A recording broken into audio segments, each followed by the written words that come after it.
You're probably paying more than you should. Call 1-800-908-7636. Remember, 1-800-908-7636. Sample rate quotes based on preferred non-smoker rate class. Exam required to qualify.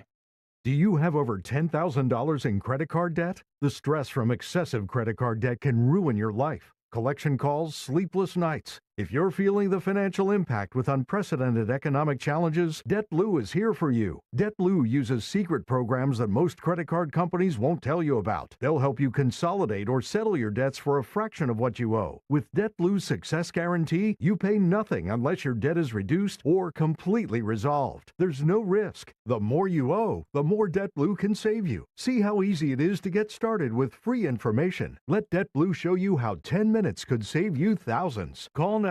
800-200-6895. That's 800-200-6895. I'm just living sky high right now. I'm very thankful for it. And the team at DebtBlue are phenomenal. They're able to work with you. They're great. Call for your free debt resolution information now. 800-200-6895. 800-200-6895.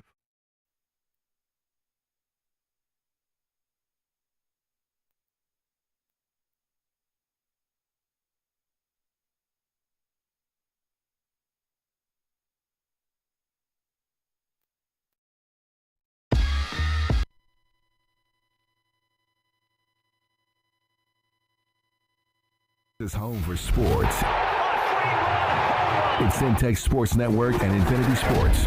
Catch all your in-depth sports analysis with the best. The hottest sports show in the evening is Centex Primetime, hosted by Jalen Gillis. Act like y'all. Weekdays 5 to 7. This is the Central Texas #1 leader in sports.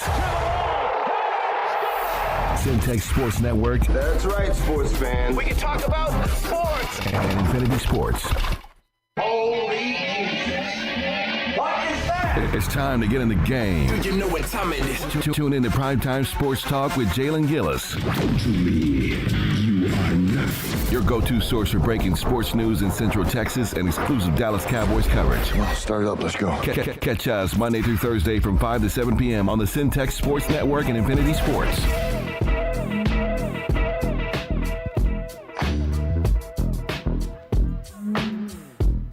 What's going on, everybody, and welcome back into Centex Prime Time. I am your host, Jalen Gillis, as we get ready to bring you through the primetime topics in sports, not only in Central Texas, but from around the entire nation. Happy hump day to everybody out there. It's Wednesday, halfway through the week, depending on where you work. The work week will be over tomorrow. Some of y'all work all the way through Friday. If you're like me, when I used to work at the malls, weekends are mandatory, so you'll be working on the weekend as well. But we're here halfway through the week, folks. We've had a chance to talk about all the crazy news over the last couple of weeks, or the last couple of days from over the weekend. And we've got coaching changes, positional changes, quarterback changes, all type of things. And now we get to look forward into this next weekend and talk about what's going to happen in these games coming up for this weekend. On Thursday, we'll start the NFL week off with the 49ers versus Seahawks. We'll talk about the 49ers a little bit later. And we'll go into this football weekend. College football weekend, everybody's been talking about this October 12th weekend in college football since before the season started. Now, some of these games have kind of tailed off some. They don't have the same amount of intensity that we thought they would going into the season, like Penn State and USC playing this weekend, but still got the Red River rivalry this weekend. Oklahoma and Texas. Texas back at #1. They'll be playing this weekend. A few SEC matchups this weekend that are going to be good. Bama and South Carolina going to be playing this weekend. So a lot to look forward to, folks. And we're going to talk about some of these games, and we'll preview the games for your picks on Sunday. We know some of y'all trying to get right. Get your picks ready. We're going to give you our opinion on that today, on some of those today. But like I said, as always, don't take your rent money out there and go go spending it on one of these parlays, man. That's not a good move, especially with the way that this NFL season has gone so far and this college season. Because my parlay was looking pretty good till about 5 o'clock on Saturday after Alabama lost to Vanderbilt. So, always got to be careful doing that. But we'll go through some of those later after we get through some of these topics. I got Kyrell Gibson on here joining with me today as we're going to get ready to talk about some of these things. Kyrell, what's going on? Hey, what's going on, man? Hey, nothing much. Just getting ready, like we said, for this football weekend. So, folks, as always, on Wednesdays, Thursdays, we like to preview the next games for the weekend, but also like to give you my top 5 teams in the NFL. My top 5 teams in the NFL, like I do every Wednesday or Thursday whenever I come out with it. Like I always say, I don't want to sound like Stephen A., but this list does change from week to week. So the list changed from week to week, and it's got to change from week to week. Y'all been watching the same NFL I've been watching. Y'all seen how up and down these teams have been, how up and down the league has been so far. And I'm just going to give you my opinion. Now, this week, it's not too crazy. Not too crazy this week because it's almost my same list from last week. Because at the top of the food chain, at least, a lot didn't change, in my opinion, as far as who is the best. But I did shake it up just a little bit. So, my top 5 teams in the NFL as of right now, after week 5. You know, last week I had Buffalo at number 5. And I said I put them at 5, and I had a couple question marks about it. I put them at 5 because I put them behind my Texans. And I did that because I knew they were going to lose to the Texans on Sunday. Now, some of y'all didn't know that. I already knew that. I had the inside scoop. I saw the script. Knew Houston was going to beat Buffalo. And so I planned to keep Buffalo at number 5 because I still think they're going to be one of the top teams in there. But I'm taking them out of my top 5 list. Now, it's only crazy for y'all that's been watching the show with me because y'all know 2 or 3 weeks ago, I put Buffalo at number 1 over Kansas City, and I got a bunch of flack for that. But at that point in the season, you know, I'm not going to keep explaining it. I explained it last time, y'all. At that point in the season, Buffalo was looking the best at 3-0. But now sitting at 3-2, I got to take them out of that top 5, man. And it was a toss-up for me for this one. But at 5, I got the Detroit Lions, man. Detroit has looked good. Yeah, they lost that game to Tampa Bay, but Tampa Bay is a good team. If Tampa Bay would have beat Atlanta, I probably would have put Tampa Bay in this spot. But after Tampa Bay lost to Atlanta on Thursday Night Football in overtime, Kirk Cousins throwing for 500 yards. It's crazy. But after that, I got to put Detroit there in my number 5 spot, man. They've looked good so far this season. As Kyrell was debating with me last week, him and Rocky, this is the most talented offense, probably the most talented offense in the league. When you look at O-line to skill positions with guys like Amon-Ra St. Brown, Jamison Williams, the running back duo with David Montgomery and Jahmyr Gibbs, possibly best O-line in the league. And you got Jared Goff, who, you know, some people feel a certain type of way about him, but is a good quarterback in this league. And has proven it in multiple stops at this point that he can be a good quarterback. Now, is he great? I wouldn't say that. Is he Hall of Fame? I wouldn't say that, but with all the people that are letting in the Hall of Fame now, you never know. Eli Manning might get in the Hall of Fame, so you never know at this point. Can't judge it off of Hall of Fame. But the Detroit Lions, man, they look good. They took care of business a couple weeks ago against Seattle. They had a bye week this week, but I'm putting them in my top 5. At number 4, in the same spot as last week, I got my Houston Texans. I like what the Texans have been able to do. Obviously, I'm a Texans fan, so I like what they've been able to do. But them getting that win over Buffalo was a statement win.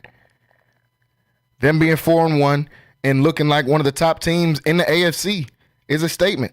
They're a top 3 team in the AFC for sure, in my opinion. Top 3 team. And a lot of people didn't think they would be a top 3 team in AFC coming into this year.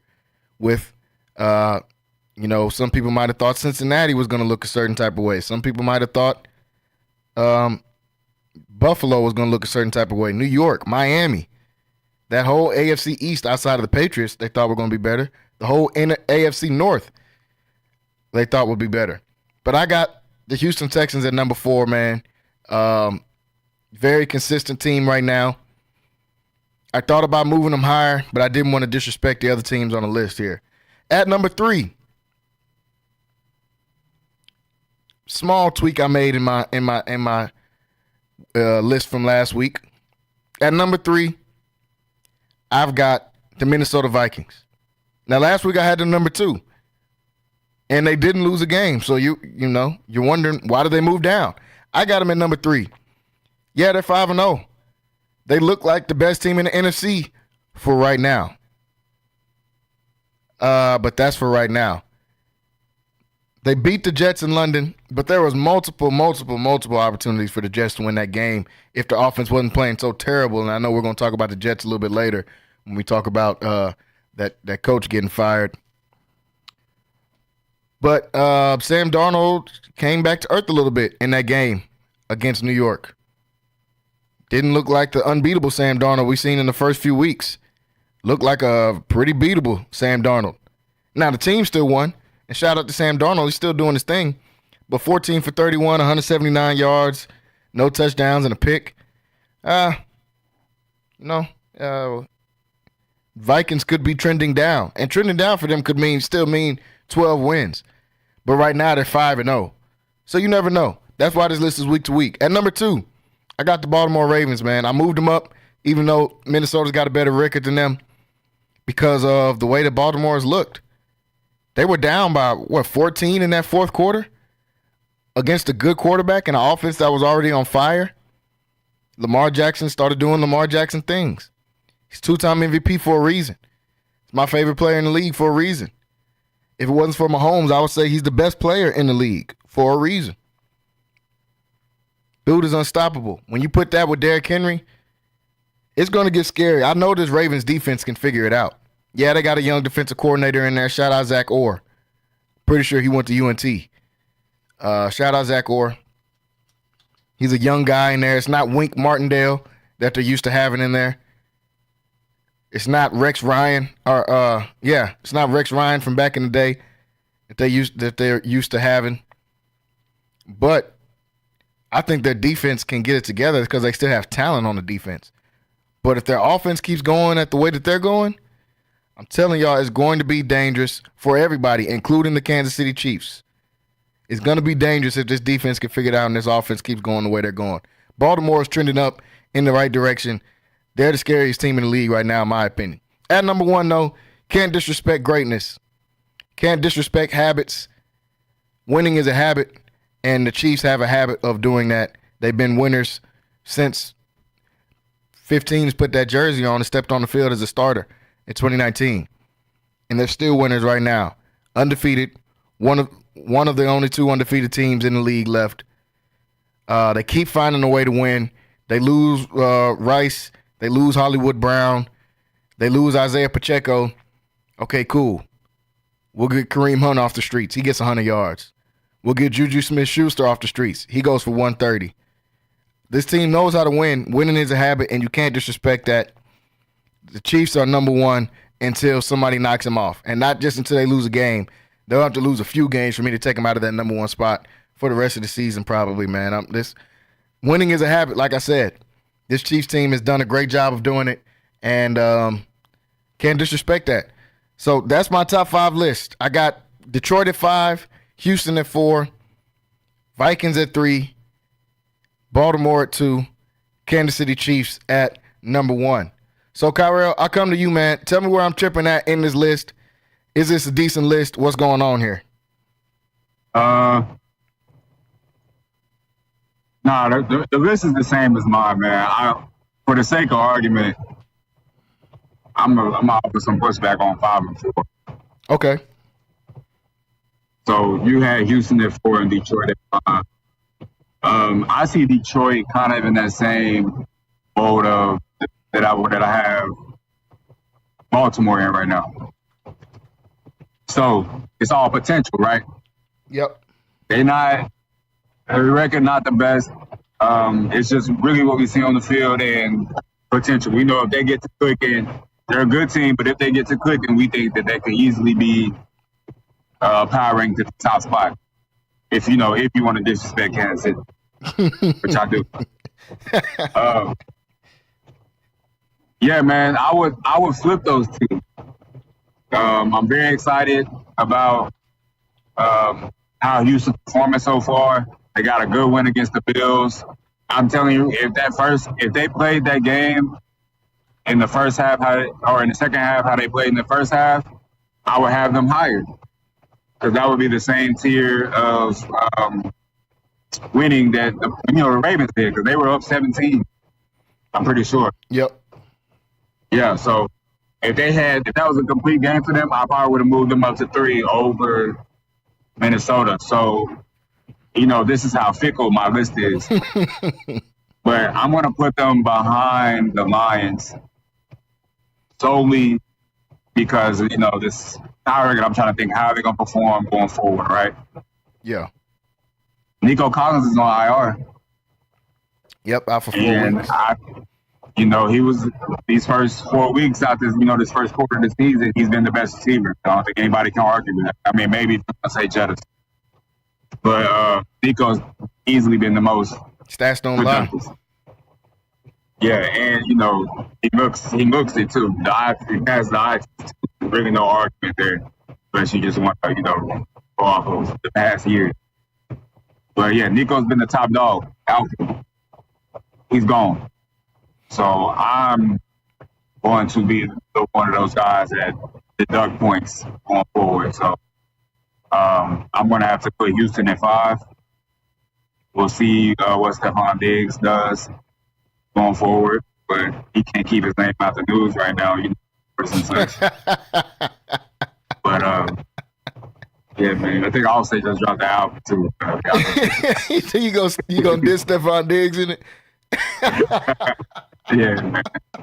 Get some context to the season, man. Yeah, it's just what we need, man. Yeah, hey, whatever they say he did. Hey, that Vikings video back in the day told me all I needed to know. Exactly. Whatever they say he did, that man, he did that. This man, the baby mama slayer. That boy is guilty until proven innocent. Hey, but yeah, man, I love the list. I'm with it. Lions, Texans, Minnesota, Baltimore, KC. Yeah, that's it right there. You gotta respect greatness. Just to go to Houston and then Minnesota. Minnesota's great, man. We're seeing Sam Darnold come back down to earth, which is cool. I want him to be good, but I don't know if I want him to be like a top 5 quarterback. That's a little weird. There's too much expectation for him, in my opinion. Yeah.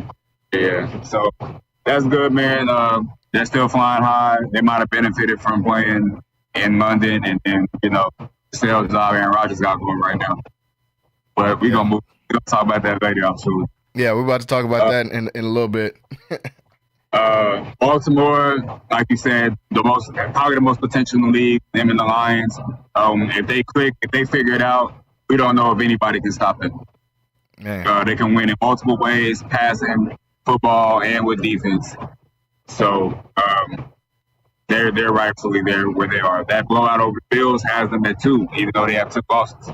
So that's really, I'm pretty sure that's what we're putting a lot of weight on.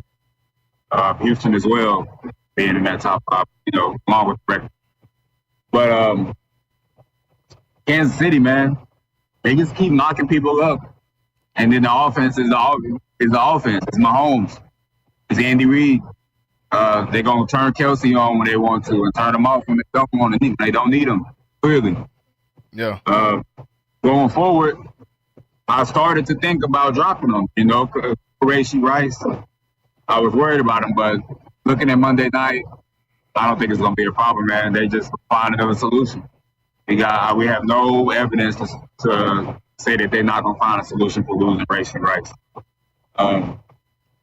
Yeah, so I love the list, man. That's how I have it the same way. It'd be more interesting to rank 6 through 10. Yeah, I mean the list was pretty cookie cutter in my opinion. It wasn't. I didn't do anything too crazy. I guess the most I changed is moving Baltimore in front of Minnesota. But I'm just going based off of who would win in the game when I'm breaking down the records that closely. Yeah, Baltimore's got 2 losses, but does anybody think Minnesota would beat Baltimore right now? I don't think so. I don't think anybody's taking that. So I like the list, and like I said, folks, it's going to change week to week because we don't know what's going to happen. Minnesota could go out there and get beat by 50. Houston got beat by 30 by Minnesota, so like we don't know what's going to happen from week to week. This has been one of the crazier years. And I mean, I keep saying in the NFL, but really in all the sports, this year has been pretty crazy so far to start. I mean, look at we don't talk much about baseball, but I was listening to some of the guys talk about it earlier today on ESPN, and they were saying how crazy of a baseball season it's been because there's no definitive clear winner in that.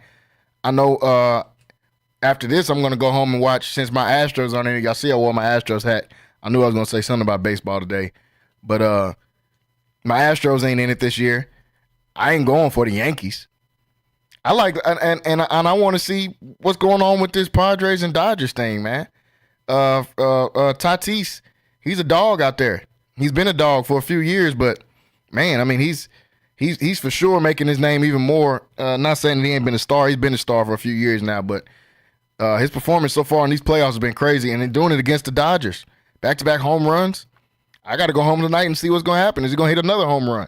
You know, the Dodgers got the best roster, the highest paid roster. So that's my small bit of baseball talk on here, folks. I'm getting better. I'm getting better at it, y'all, for those that listen with me daily. I'm going to get to the point where I can start chopping it up about this baseball every day. I watch, I'm a fan, but, you know, it's not like the NFL and the NBA, and NBA season's right around the corner. So we're going to start splitting this in half, of doing half NBA and half football, too, in October, which is great. I love it. I love that time of year. We're not going to be on here talking about LeBron and Bronny every day, though. That's what I'm not going to do. Like ESPN is already doing. It's starting to get crazy. Like, why are we having highlight reviews of Bronny? Like, this dude is not going to – y'all take this too far, man. I know it's clickbait, but y'all take it too far. And I want to see what this – I do want to see what the Lakers are going to look like with J.J. Redick out there. But I don't want to get too far off what I was talking about. The top 5 list, we did the list, man. It's a decent list. So I'll if y'all disagree with the list and y'all think I should change something, again, my list was Detroit at 5, Houston at 4, Minnesota at 3, Baltimore at 2, Kansas City at 1. If y'all don't like the list, if it's a great list, whatever your opinion is, go over to YouTube, Centex Sports TV, Centex Sports Network on YouTube. Jump in the chat, man. Drop a comment. Let me know. Am I tripping with this list, or was this a good list? Y'all go ahead and tell the truth. Y'all know this was a good list. Go ahead and tell the truth. Drop it in the comments. You can go on to Facebook, too, and jump in the chat on Facebook. That's Centex Sports Network on Facebook. You can go on to the live video there. Jump in the chat. Let me know if I'm tripping or not in the comments on there. So, folks, we got a chance to break down a few different teams so far throughout this week. We talked about what's going on with Deshaun Watson out there in Baltimore. We've talked about, obviously, the Jets, and we'll talk about them again in a second. Now they got Kyler on here. I want to get his opinion on it. But we'll talk about what's going on with the Jets. We'll talk about Kirk Cousins. We talked about Kirk Cousins throwing for 500 yards and how he looked. We talked about Dallas, of course, for getting that win against Pittsburgh. They got another tough game coming up against Detroit on Sunday. But the team we didn't get to talk about yet so far this week that we got to get to, the 49ers, man. What is going on with the 49ers?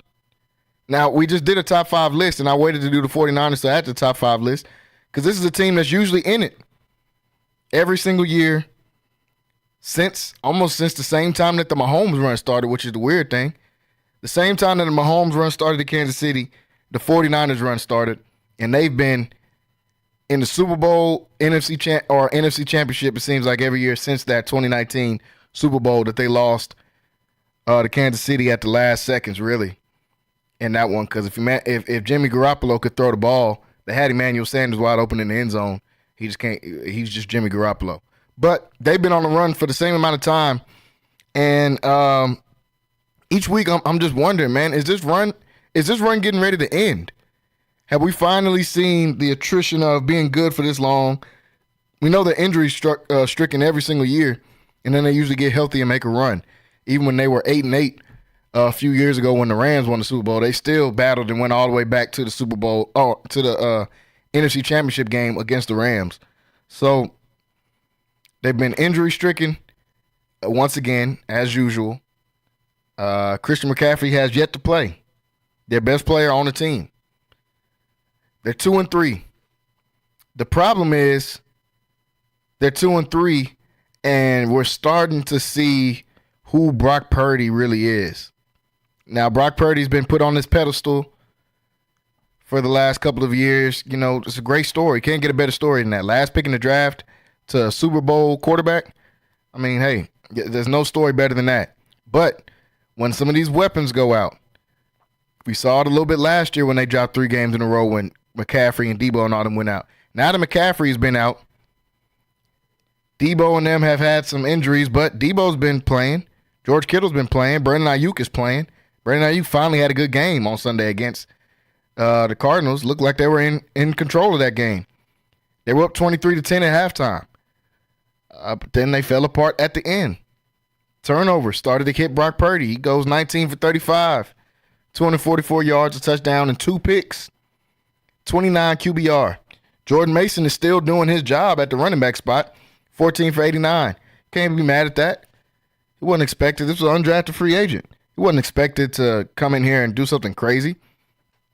He's been playing above his pay grade since he got the spot. Can't blame him. Got to look at Purdy. The inconsistency with Brandon Ayuk. Yeah, he had a good game last game, but he's been inconsistent all year. Debo comes back after being hurt. He's got 1 catch for 11 yards. He's got 3 rushes for 9 yards. We knew the Juwan Jennings thing would tail off. He had 1 catch for 13 yards. And then George Kittle is as inconsistent as it gets. If anybody has him in fantasy, he's as inconsistent as it gets. He had a good game Sunday, 8 catches, 64 yards and a touchdown. But he could go 2 games in a row with getting 1 catch, 2 catches. So the question is, are the 49ers done with this run? I'm not ready to say that they're done yet, but I am keeping a close eye on Brock Purdy. The accuracy and all those things that everyone's talked about over the last couple of years with him, yeah, that's cool. That's cool. But now that it's getting closer to time to pay him, are y'all going to get his dude $50 million a year? Because you're going to have to if they keep going back to the Super Bowl.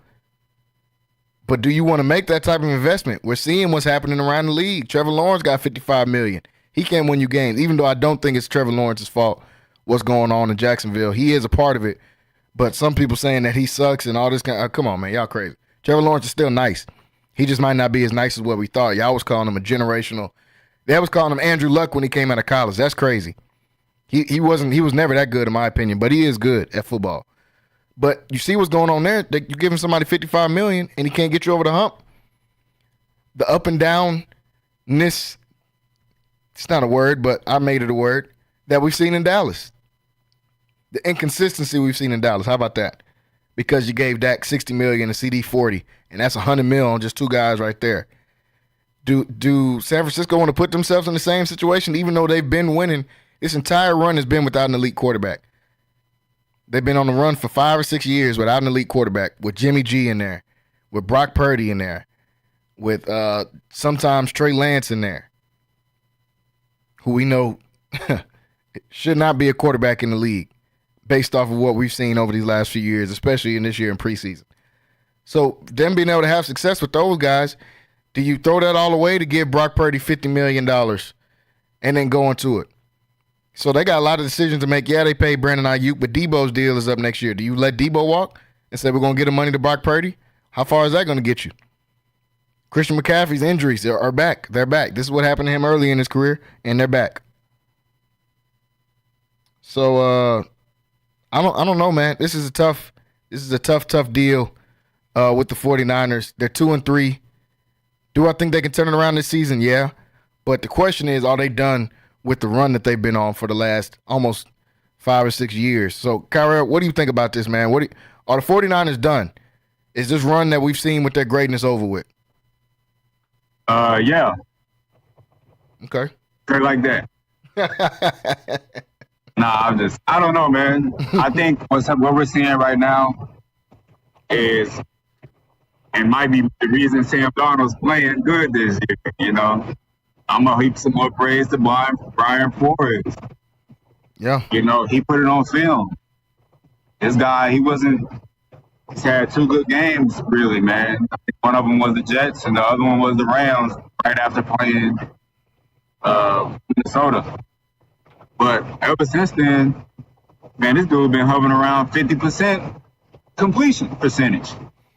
So that means somebody has shown somebody, like, I think Brian Flores put it on film, man. Yeah. And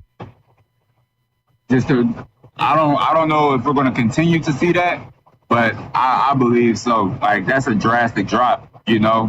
You go to Arizona, hold you to 50% to a 50% completion percentage or near it, then, you know, what does that really say about your play?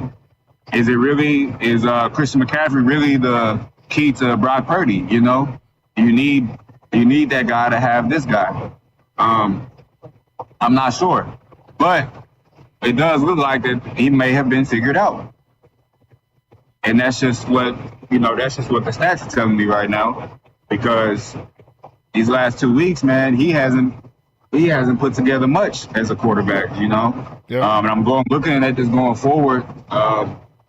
Seattle, Kansas City, Dallas, Tampa Bay, Seattle, Green Bay, Buffalo. It's tough. I don't think that's real tough. I think we might be the only team with a worse schedule with a worse lineup than that, you know. But just looking at the teams, man, you know, Seattle you can get off on, but Kansas City has a good pass defense. Dallas, you're gonna be throwing to 2 top corners when y'all play them. Hopefully they'll probably not have to throw the ball, knowing us, but you know, if they do, that'll be a problem for them. Then you got Tampa Bay, who all of a sudden they have a top corner on their team. I can't think of his name, but what is that kid's name? I want to say no, not Dean. He's new. He's like a McClellan.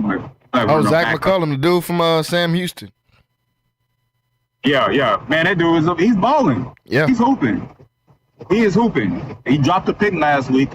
So I had to drop his stock a little bit, but he's hooping. Yeah. So that's another good corner they're going to play. Then you got Seattle again. Devin Weather, that's an easy secondary. I'm not going to bring them up, but I do like Devin Weatherspoon. And then Jair, and then you got Buffalo. You can do what you made with Buffalo. But I don't see Brock Purdy. If you can't get completions against Arizona, then I don't see any of these teams looking to be an easier test than that. They got Chicago, but Chicago's still a decent defense. And then Los Angeles, Miami, Detroit. That Detroit game will probably be for seeding. So that'll be something. Miami, depending on what they do when Tua comes back, that'll probably be for seeding on week 16 and 17. Then you got Arizona again, which is probably the way things are going, maybe for the division. Who knows? And I did pick Arizona to win this division at the beginning of the season. It ain't looking great right now. But I do remember that. It's not dead. It's not dead. That's all I'm saying. It ain't dead. Same thing with Chicago. It ain't dead. Oh, Chicago's for sure on life support. It ain't dead yet, but they on life support. Hey, yeah. I got the preacher at the hospital for that one, but we still pick. Yeah, man. So I don't know if it's over for sure, but it's gonna be rough. If he gets over this hump and he turns it around, this will be the second year of me dealing with Brock Purdy, so I'm gonna have to give up on that fight and say he's in there. But right now, man, this is who I'm talking about. That's who I've been waiting to see. I don't know how he's been hiding this whole last season, but that's who I know who he is. I know who he is, and that's him.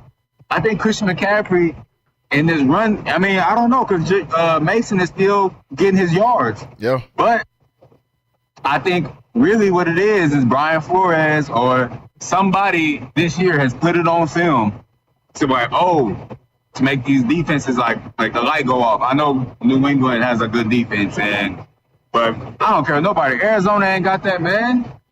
They can't. It's just Buda Baker out there. I can't name nobody else. It's just Buda Baker. It's all.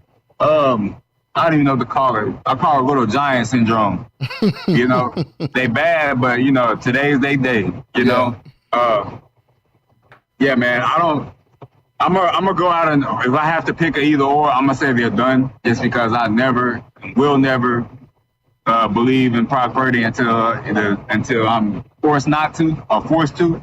But I don't believe in him, and he's doing exactly what I expect him to do. I don't care if they won, I'm still expecting him to throw 50%. But I'm gonna say they're done, man. You know, contracts are coming about. What y'all gonna do? Y'all drafted Ricky Pearsall. You know, I don't even know if he's on the field yet. I don't think so. But you know, I'm waiting to see. I'm waiting to see who's gonna carry that torch into this next little era because y'all gonna they paid IU, correct? Yep, they paid him. Yeah, they paid him. So, man, the salary cap got to come into effect at some point. Y'all got Trent Williams out there. You got to do something with Purdy. You got to do something with Debo. And McCaffrey's getting money, man. Come on, like when's it stop? And I think this is the year where they got to do something.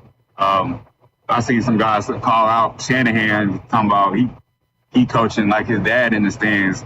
And I thought that was kind of, disingenuous, but, I think if we having conversations like that, it's either going to go one way. Either they're going to win it all or they're going to lose it all. And I'm leaning towards the latter. So. Yeah, I mean, it's almost Buffalo Bills-ish from the 90s. Like, how many times can you get right there and lose before the wheels fall off? Eventually, either you break through, but most of the time when teams are right there all the time, they usually don't break through. It usually just breaks them. If you're trending upwards, yeah, that's different. But when you're at the top every single year, you just don't win. Eventually, there's going to be the straw that breaks the camel's back. So I don't know if this is over with, but I am, like you said, man, I'm not sold on Brock. Doing that, having that type of game against Arizona is alarming. Arizona's not good on defense, y'all. They're not good. We're not going to pretend like Arizona's got a good defense. Y'all can't name me 3 players from Arizona Cardinals defense right now unless one of your cousins play for the Cardinals. Like, Buda Baker is a dog. Buda Baker is one of the best safeties in the league for sure. For sure, top DB in the league. You can't name me nobody else out there. Kaiser White, just you going to bring up?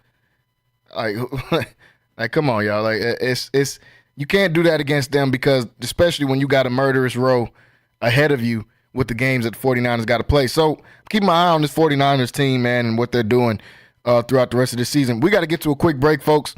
We're going to take a very short break. When we come back, we still got to talk some more NFL. Got a couple other things we talk about. Got to get Kyra's opinion on this head coach drama going on in New York. So stay tuned, folks.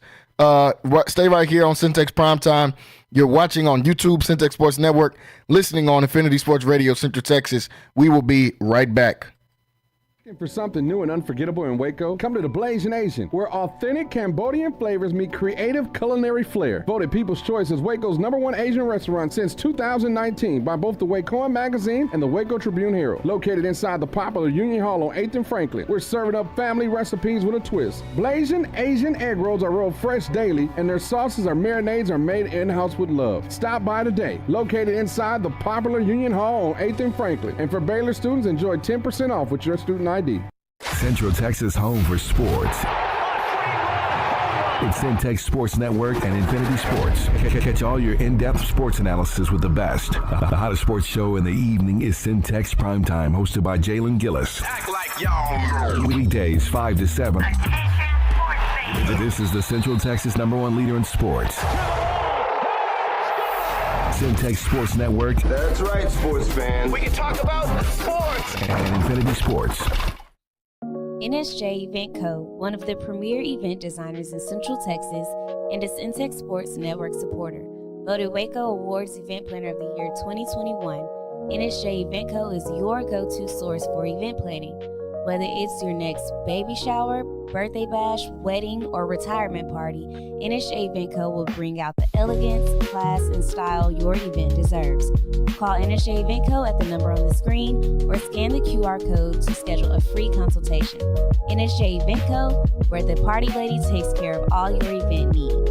The East Waco Empowerment Project, along with City Center Waco, is hosting WeBo, Workshop in Business Opportunity, to help create more entrepreneurs. Business owners like Aniceto Charles of True Jamaica Restaurant and Carla Dotson of Boardwalk on Elm attended WeBo to develop their business ideas into successful Black-owned businesses right in the heart of East Waco. WeBo can also help you turn your side hustle or business idea into the next thriving Black-owned business in our community. If you would like to attend this 10-week intense entrepreneurial workshop, go to WeBoWaco.org. That's WIBO Waco.org. Space.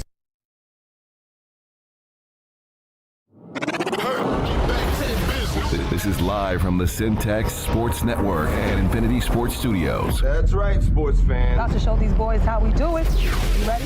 Tune in to Primetime Sports Talk with Jalen Gillis, your go-to source for breaking sports news in Central Texas and exclusive Dallas Cowboys coverage on the Centex Sports Network and Infinity Sports.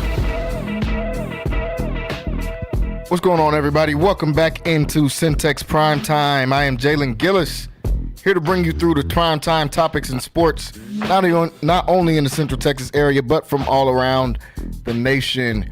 Like we said earlier, folks, happy hump day to everybody. You're halfway through the week. Now, like I said earlier, I don't know if y'all got weekends off or not. So I'm not going to say you're halfway through your work week. I'll just tell you you're halfway through the week. And you're a little bit closer to Friday. So here today, beautiful afternoon outside. Just got done talking about top 5 teams in the NFL. Just got done talking about the struggles of the San Francisco 49ers and what's going on there. So while we're talking about some toxic teams in the NFL, slightly with the 49ers, because they've got some stuff they got to figure out, might as well go to the most toxic situation in the NFL outside of Cleveland. In the New York Jets. New York Jets get rid of their coach yesterday. Breaking news yesterday, they fired Robert Saleh 5 games into the season after a 2-3 start by the New York Jets. A lot of finger pointing was going on before he got fired, and even more finger pointing going on now that he's been fired. Since yesterday, I've heard from sources inside the Jets that Robert Saleh and Aaron Rodgers had a great relationship. I've heard, we've all seen the video with the push from Aaron Rodgers where Robert Saleh was trying to, hug on him like a big brother or a dad or something. I don't know what he was trying to do. And Rodgers was like, hey, bro, I don't even know you like that. And give him a little stiff arm. Everybody's had their opinions on what's going on with this. Why did he get fired? I think Rocky made the best point I've heard so far. Rocky was on here yesterday, and he said that if you already wanted to fire this coach, you have to fire him before this Buffalo game, and you give him a chance to win his job back. If you want him gone. Now, yesterday I said that I don't think this is just all. This isn't Robert Saleh's fault, for sure. What's going on with the Jets, but just like Aaron Rodgers and all these other people, he has blame in this. Was this his fault for how the season has started? No, it's not fully his fault. But is Robert Saleh a good coach? No. And that was my only point. I don't think Robert Saleh is a great coach. Should they have fired him right now? No. What are you going to get from firing him right now? Nothing. But do I think that he should have been the head coach going into next year? Definitely not. The defense has been good, but he's not the only one coaching the defense. And the head coaching job isn't about coaching defense. It's about being a leader of men. I haven't seen Robert Saleh prove to do that. You're 20-36 as a head coach. It's not like they were firing Bill Walsh or Bill Belichick. You're firing Robert Saleh. So do I think they should have did it right now, like I said yesterday? No, because I don't get what you get out of it other than what Rocky said. If you want him gone, guess you got to do it before the Buffalo game before you can win your job back. So, Kyrie, we talked about it yesterday, man. I want to get your opinion on it now. What is this whole thing going on with the Jets and their head coaching situation after they decided to fire Robert Saleh yesterday?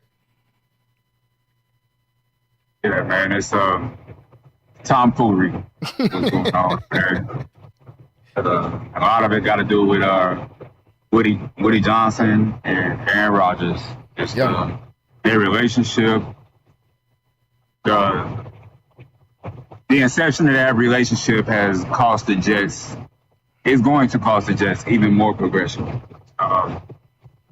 Selling your soul at a team to accommodate a Hall of Famer that isn't probably going to get you over the hump like a Tom Brady would, you know. Yep. I don't like having fall guys, man. So I took exception to it. I don't like people getting in trouble. You know, man, I don't like people serving time for when they didn't do the crime. Honestly, you know, and that's what we got right here. Is somebody had to take the fall for somebody else's mistakes. Everybody wants to talk about Robert Saleh's record, man. Like, dude, Zach Wilson, Mike White, these were your quarterbacks these years that he was here. This team hasn't won more than 7 games in 10 years. You know, they have not, like, it's been a bunch of 7-win seasons. Man. And so you bring in a guy that is, nobody thinks he's a scheme. Nobody thought he was a scheme guru or anything like that. When you look at Robert Saleh, I saw him in the same ilk as of a Mike Vrabel, Dan Campbell. You know, maybe not the best X's and O's guys, but somebody men would play for, you know? And I think you ruined that as soon as you signed Aaron Rodgers to this team, in the manner in which you did it. You know, this guy, it's Aaron Rodgers, man. Like, hey, it's his way or the highway. You know, I just don't believe his performance warranted him to be fired. These last couple seasons, the Jets have been, especially these last 2. The Jets caught a bad bug last year with Aaron Rodgers going down. But these last 2 seasons, the Jets have been an exciting team to talk about. They've been looked at to be, okay, they could possibly do something this year. That was not the case. That was never the case before Saleh took over in January 2021. Never the case. Now you have a situation where you sell your house. If you're Woody Johnson, man, you pretty much have a garage sale and you say, or not even a garage sale, you leaving everything in the will to Aaron Rodgers, apparently. You know, that's what it seems like. You flying jets out there to get them, which, get your players, man. But the head coach is the head coach.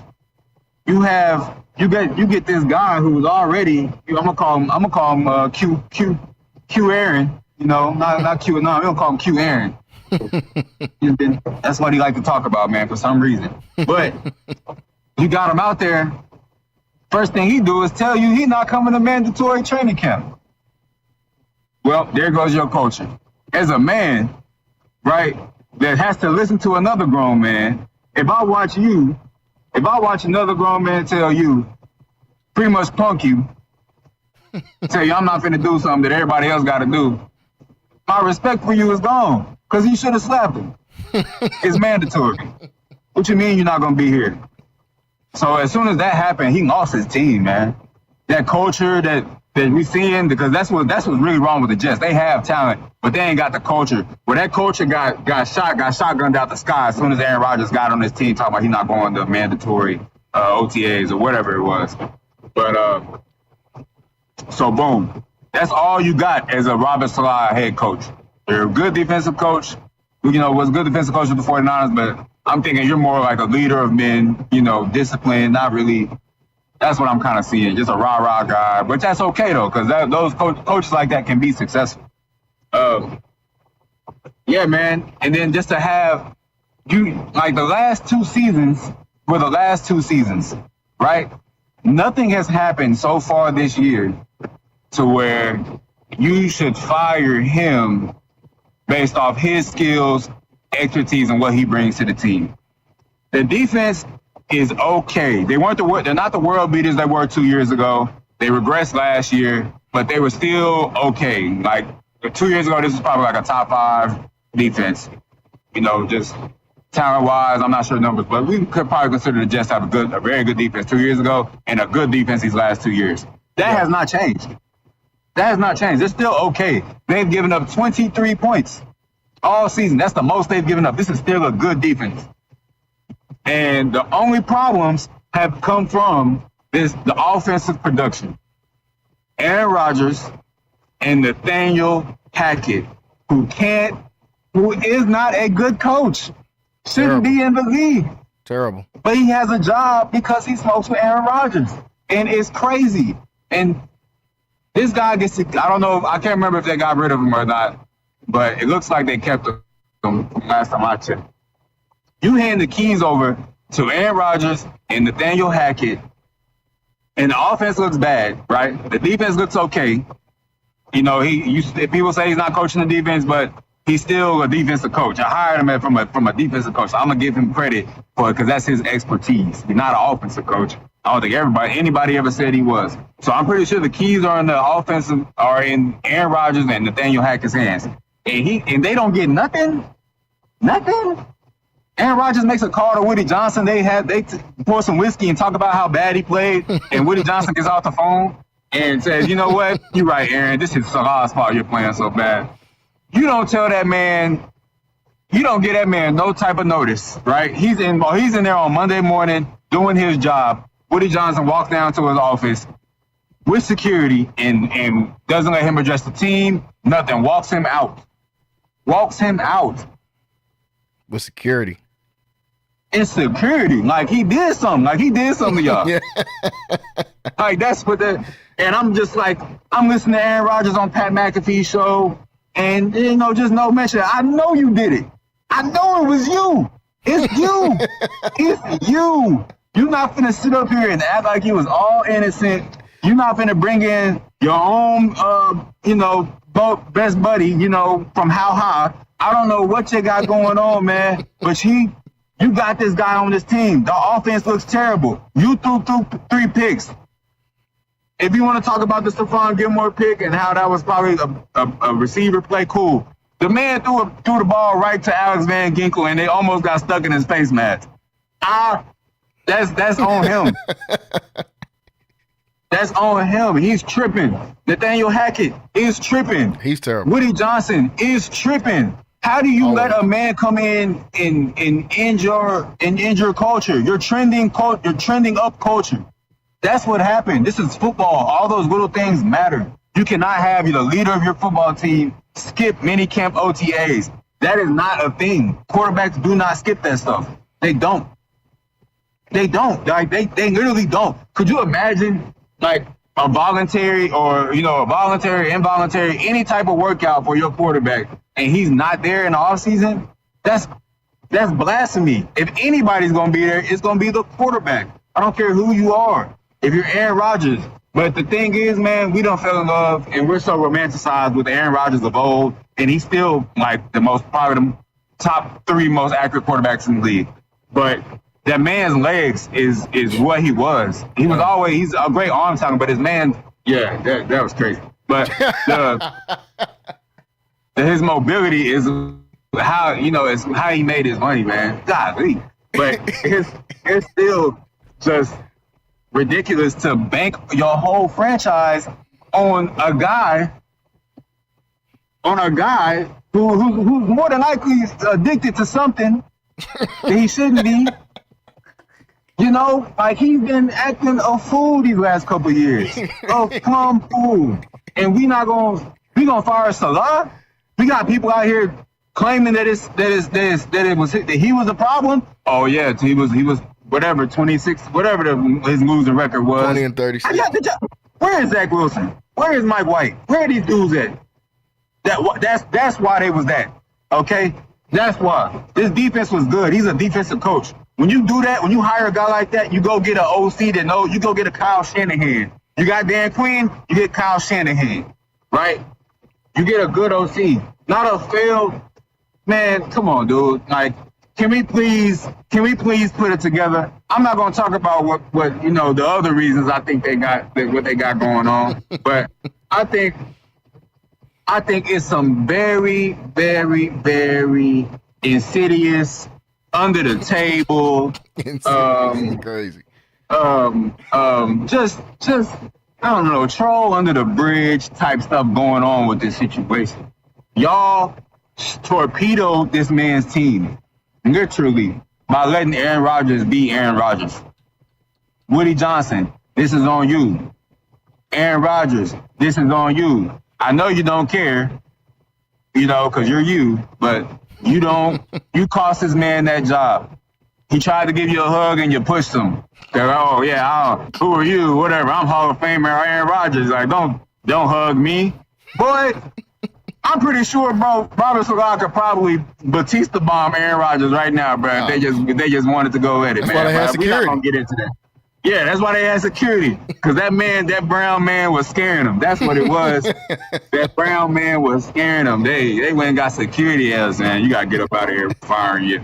Aaron Rodgers said that he can't explain why he's playing bad, so we're going to blame you. Heard that with no decision. Sir, it doesn't make any decisions on offense and doesn't control the offense whatsoever. We're blaming you. Yeah, man, come on, man. Get out of here. It's the pothead. It's the pothead. Hey, man, hold on. It's him. There's plenty of potheads in the league. We're not going to say that like that's strange for Aaron Rodgers to smoke weed. He's not smoking what they smoking, man. He's probably smoking something a lot better than that, honestly, because he be a little too mellow every time he get on there. Okay, you see Child of God? Yeah. I know he's smoking better than whatever he had on the loincloth when he was smoking.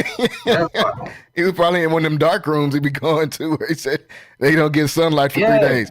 Okay, so here's my thing. Yes, Aaron Rodgers is to blame in some of this. But to your point of, they probably sat together and did this, I don't think it was that, because Aaron Rodgers has been through issues with every head coach he's had. I think this was, hey, bro, I don't care what y'all do with dude. This is Woody Johnson. You keep trying to look into Aaron Rodgers and go into his past. You need to look back into Woody Johnson's past and look at his decision-making since he bought the Jets in 2000. That's who did this. You think Woody Johnson is calling? See, that's why you got to go back and look. Do you think Woody Johnson called anybody? Or did Woody Johnson just sit in his room and get drunk and said, fire the coach, we're 2-3? He ain't called Aaron Rodgers. Aaron Rodgers probably don't got Woody Johnson. Aaron Rodgers don't kick it with none of them. Aaron Rodgers is in whatever dark room he's in with him and Nathaniel Hackett probably getting high, getting a couple drinks in. What he used to say, I'm going to go 3. I ain't even going to say how he used to describe how he measured his whiskey because it just sounds crazy. But he probably sitting there with Hackett, and they probably sitting up getting drunk and blowing a little gas together. But Woody Johnson, he made this decision. I don't think this had anything to do with Aaron Rodgers. Does Aaron Rodgers like Saleh? No. Did he like Mike McCarthy? No. Did he like Adam LaFleur? No. Who do we know that Aaron Rodgers has liked besides Randall Cobb? I don't think this is it's time to get rid of him. Let me call the guys upstairs. I think this is Aaron Rodgers of, hey, man, the Jets really do suck, and I'm out here playing bad. Oh, the coach just got fired. Oh, well, he only got one friend on the team. It's Hackett. He don't know any of them other coaches anyway. So he don't care who they pick or who's the head coach. I'd be surprised if they've had more than 3 conversations. That's probably why he pushed him. Because he's probably like, bro, why are you coming up and hugging? We don't even talk to each other. I don't think they even talk to each other for them to figure out I don't like him and don't like him. Because he didn't talk to Adam LaFleur, who was an offensive head coach and is an offensive head coach. He's proven it since Aaron Rodgers has left. And Rodgers didn't like him. He didn't like Mike McCarthy, who was an offensive head coach. He didn't like anybody. Only coach I've ever seen him talk about in a glowing fashion is Nathaniel Hackett, who was on that team. Now, Hackett, should he have got fired? Yes. Is Hackett going to make it past this season? No. I think Nathaniel Hackett, this is his last hurrah, and him and Aaron Rodgers are going to have to meet up on the weekends to smoke it from here on out because they're not going to be able to do it in the locker room anymore like they've been doing. So I do agree with some of your points. I don't think it's Robert Saleh's fault. But if Aaron Rodgers is a quarterback that can get you to Super Bowl contention, I don't know if he is or isn't. I don't really think he is right now. But if he is that, you don't pay all this money to get him and traded people. Is Robert Saleh a dude that can get you to championship level as a coach? I don't think so. I don't think he's a bad person. I don't think he should be, exercised or whatever. I don't think he should be escorted out by security. That was Woody Johnson. See, that's the type of stuff Woody Johnson does. That's what I'm saying. You got to go back, look at some Woody Johnson stuff. That's the type of stuff he does. The dude is bogus. This is the type of stuff that he does. Aaron Rodgers, the type of stuff as he does is, I'm going to go hang out with my friends, Pat McAfee. I'm going to go give me a couple drinks in after this. And whoever gets out there is whoever gets out there. That's been Aaron Rodgers his whole career. We ain't never seen Aaron Rodgers with no friends outside of Nathaniel Hackett and Randall Cobb. That's it. You ain't seen Aaron Rodgers kicking it with nobody. You ain't seen no offseason photos of Aaron Rodgers with nobody. He don't have no bunch of friends. So this is what he does. So there's a lot going on in New York, folks. But we got to take a break for the top of the hour here. We come back. Still got plenty of football to talk about, folks. So stay tuned right here on Centex Primetime. We'll be right back after this break. This is home for sports. It's Centex Sports Network and Infinity Sports. Catch all your in-depth sports analysis with the best. The hottest sports show in the evening is Centex Primetime, hosted by Jalen Gillis. Act like y'all. Weekdays 5 to 7. This is the Central Texas #1 leader in sports. Centex Sports Network. That's right, sports fans. We can talk about sports. And Infinity Sports. Are you looking for something new and unforgettable in Waco? Come to the Blazing Asian, where authentic Cambodian flavors meet creative culinary flair. Voted People's Choice as Waco's #1 Asian restaurant since 2019 by both the Wacoan Magazine and the Waco Tribune Herald. Located inside the popular Union Hall on 8th and Franklin, we're serving up family exam required to qualify. fresh daily, and their sauces or marinades are made in-house with love. Stop by today. Located inside the popular Union Hall on 8th and Franklin. And for Baylor students, enjoy 10% off with your student ID. NSJ Event Co., one of the premier event designers in Central Texas and a Centex Sports Network supporter. Voted Waco Awards Event Planner of the Year 2021, NSJ Event Co. is your go-to source for event planning. Whether it's your next baby shower, birthday bash, wedding, or retirement party, NSJ Event Co. will bring out the elegance, class, and style your event deserves. Call NSJ Event Co. at the number on the screen or scan the QR code to schedule a free consultation. NSJ Event Co., where the party lady takes care of all your event needs. Central Texas home for sports. It's Centex Sports Network and Infinity Sports. KWBT-FM, HD2 Waco, Temple, Killeen, Fort Cavazos. The new leader in sports in Central Texas is Centex Sports Network and Infinity Sports. Holy what is that? It's time to get in the game. Do you know what time it is? Tune in to Primetime Sports Talk with Jalen Gillis. To me, you are nothing. Your go-to source for breaking sports news in Central Texas and exclusive Dallas Cowboys coverage. Start it up, let's go. Catch us Monday through Thursday from 5 to 7 p.m. on the Centex Sports Network and Infinity Sports.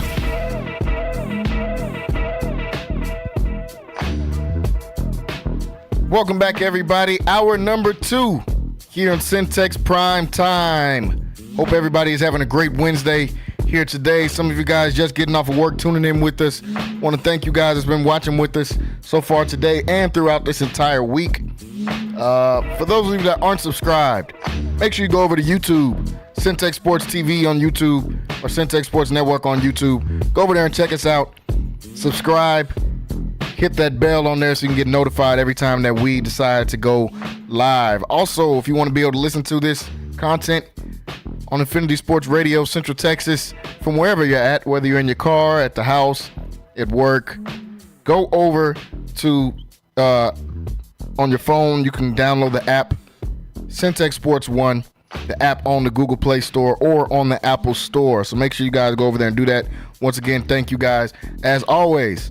So, just wrapped up hour number 1 here of the show. We close out hour 1 talking about the nonsense going on in New York with the Jets, Aaron Rodgers, Robert Saleh, Woody Johnson, all of these guys. They're culpable of something here because something's going on in New York. And honestly, I just think it's the same that's been going on in New York. Just a bunch of foolishness. The Giants squeaked out 2 championships almost on accident, but it's just hard. New York can't seem to win and get over the hump in any sport. It's just a tough market out there. I don't know if it's the weather. I don't know if it's the rats. I don't know what it is, but something makes it hard for teams to win out there in New York. Think about the Yankees, the Knicks, even the New Jersey Nets when they were down the street in Jersey, the Giants, the Jets, the Mets. I mean, I don't know why it's so tough to win out there, but it is. Probably because of all the distractions that go on out there in New York. Kyrie, I wanted to give you a chance to respond on anything for the Aaron Rodgers thing before he moved on. We had to go to break in there before he got back, but we were both talking about who to blame here for this Aaron Rodgers thing. Any closing out words on the Jets and their crazy decisions, I guess you could say. Yeah, man, I'll walk everything back if this offense does not improve over the next 2 weeks. But if this offense explodes over the next 2 weeks, so soon, immediately after the firing, I'm saying, man, it's some insidious, sneaky, just downright, I don't trust you, man. Like, I'm calling it is a sell job. If he turns it around, Nathaniel Hackett as well, I'm saying it's a sell job. But I agree with your point. I don't like the fact that Woody Johnson called Aaron Rodgers Monday night and he ain't mentioned nothing about firing Salah. It's not that they ain't talk about that. Oh, it was a brief phone call. It was genuine. One that would be around friends. Talked about how bad I played and how he could improve. Well, I didn't say how he could improve. He said we talked about how bad I played. But your coach just got fired. What you mean y'all ain't talk about it, bro? Like, they talked about it. Come on. They talked about it. So you acting like, man, he said I resent all accusations such that I have all this power. Man, you're not fooling me. I know who you are. I know you. It's like Bron. You almost as bad as Bron. You know? Like, Bron likes to act like he never did it, you know? But we know you did. I ain't saying you're doing it you did it every year. But them George Hill, Isaiah, we know who that was. That was my boy. All right? And it's okay. Because it's Bron. But Aaron Rodgers not Bron. No, all right? He's not the Bron of football either. He's talented. Don't get me wrong. He closer to KD, I'll say. He's more like a KD. Yeah, but he ain't Bron.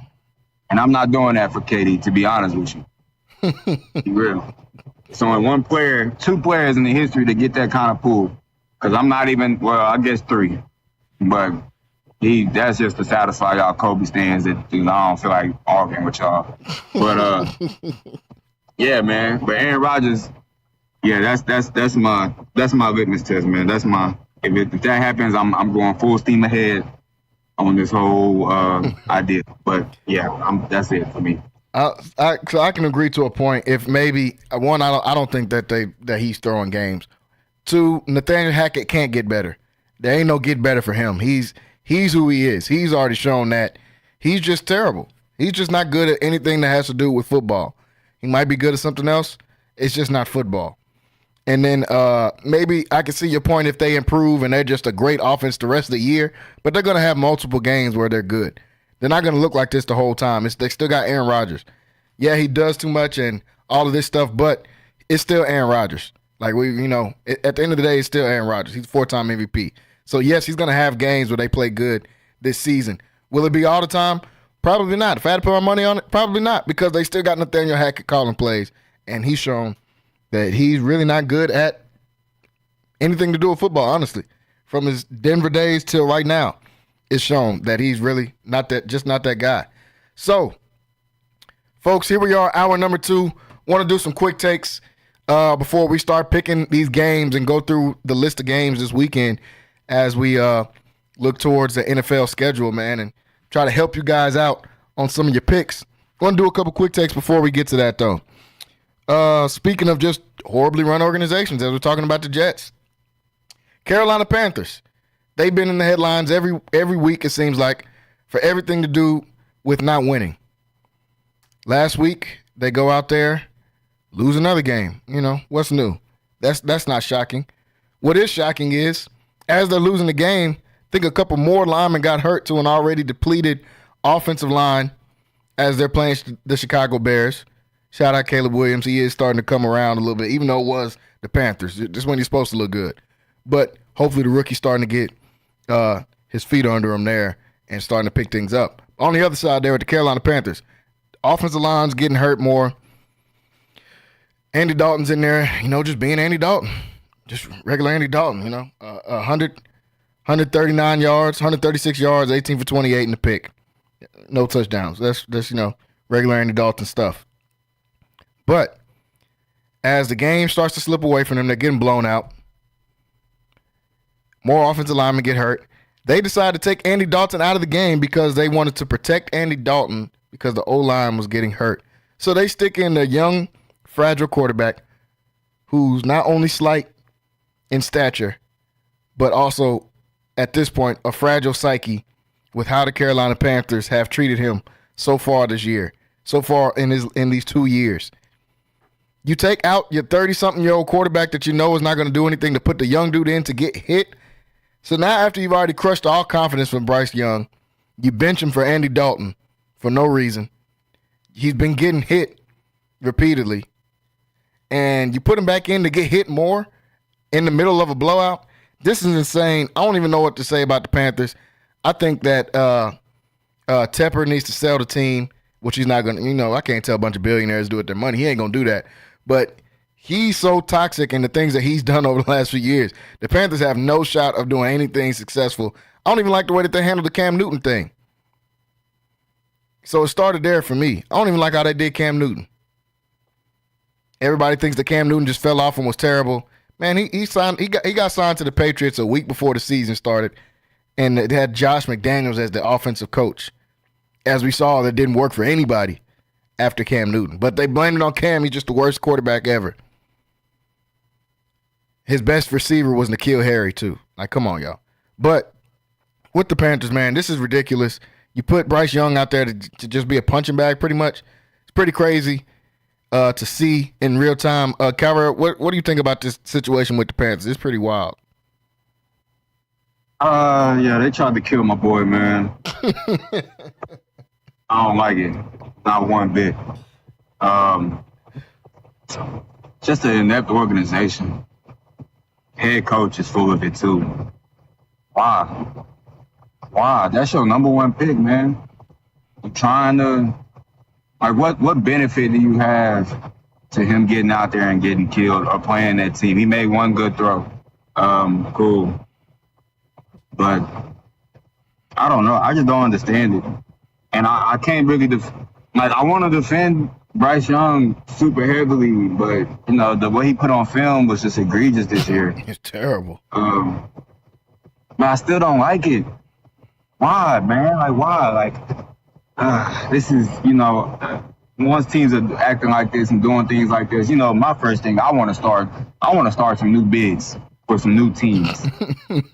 Take the team away,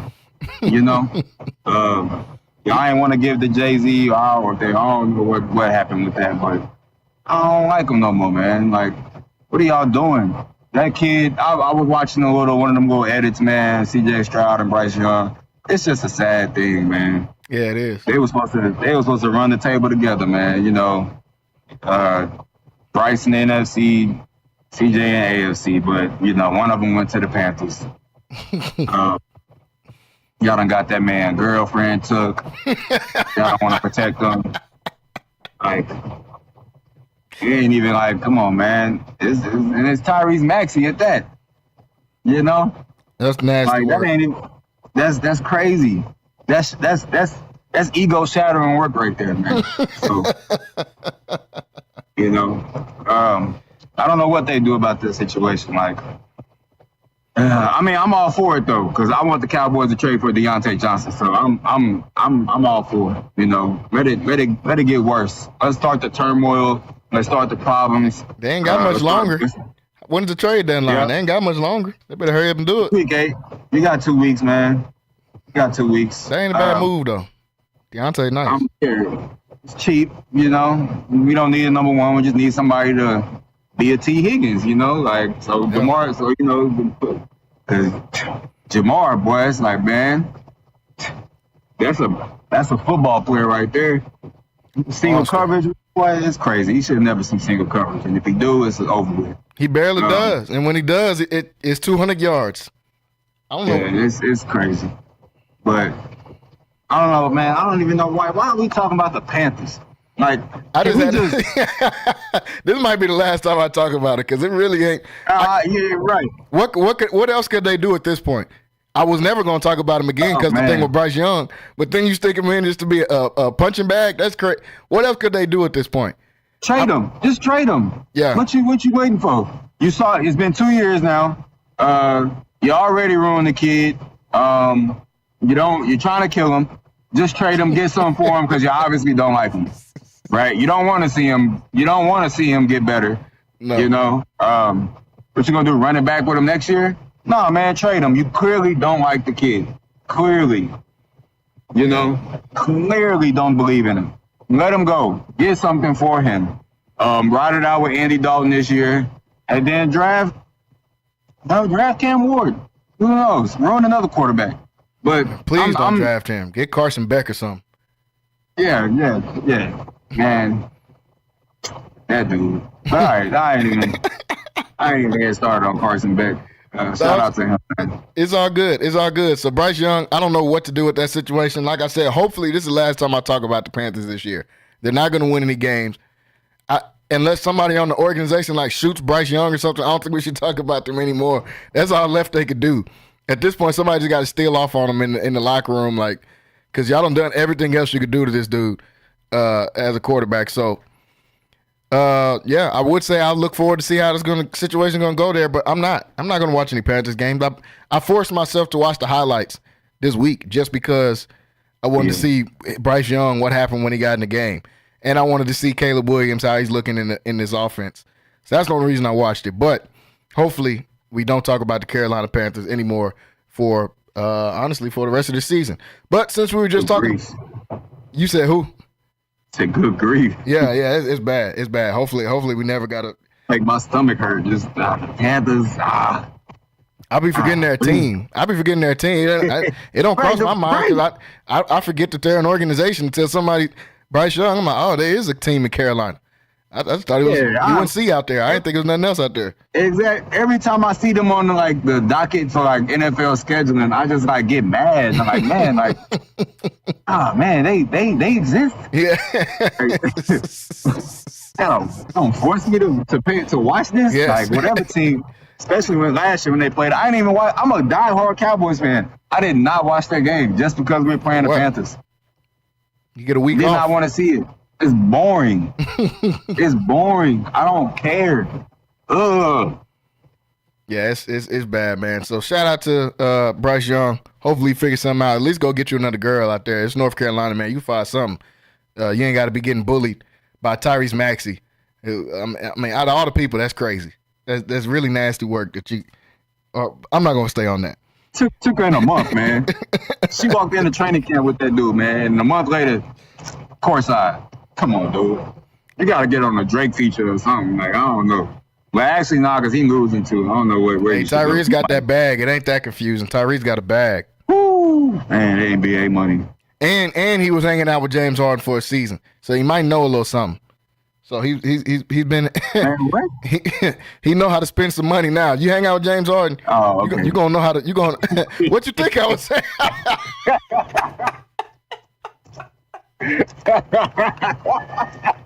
Come on, dude. Hey man, what? Hey bro, clear that up, man. Yeah, that was crazy. That was crazy. But in other news, I can't even talk about the Panthers or James or anybody. Matter of fact, let's just switch leagues. NCAA, college football. We just said something about Carson Beck. This Heisman race is heating up, man. Cam Ward, what he did over the weekend in this game in Miami this game against Cal, that was crazy. Ashton Jeanty is a monster. He's outside of Travis Hunter. He's the best player in college football. I mean, it's clear. He's a dog. I think he's first in yards with 1,030 yards, which is crazy. It's only been a few weeks. He's already passed 1,000 yards. But if they just did his yards after contact, I think he would be fourth right now in the league, in the nation in rushing. I mean, it's just crazy. This dude's unstoppable. So it's really, in my eyes, it's a three-man race. It's starting to narrow down between Travis Hunter, Ashton Jeanty, and Cam Ward. Now, who should win it? Like I say every week, Travis Hunter's the best player in college football. Travis Hunter should be the one that wins it. But doing what he's doing on both sides of the ball is crazy. They're playing against good teams. It's not like they're just out there playing scrubs. They're in the Power 4 conference. What Ashton Jeanty is doing is deserving of a Heisman. The numbers he's putting up is ridiculous. He is playing against Utah State in other randoms. But the numbers he's putting up is the numbers that he's putting up. You can't deny that. You can't, and it's not like we haven't seen any other cold running backs in lower conferences like that. The problem is, I think they're going to give it to a quarterback, unfortunately.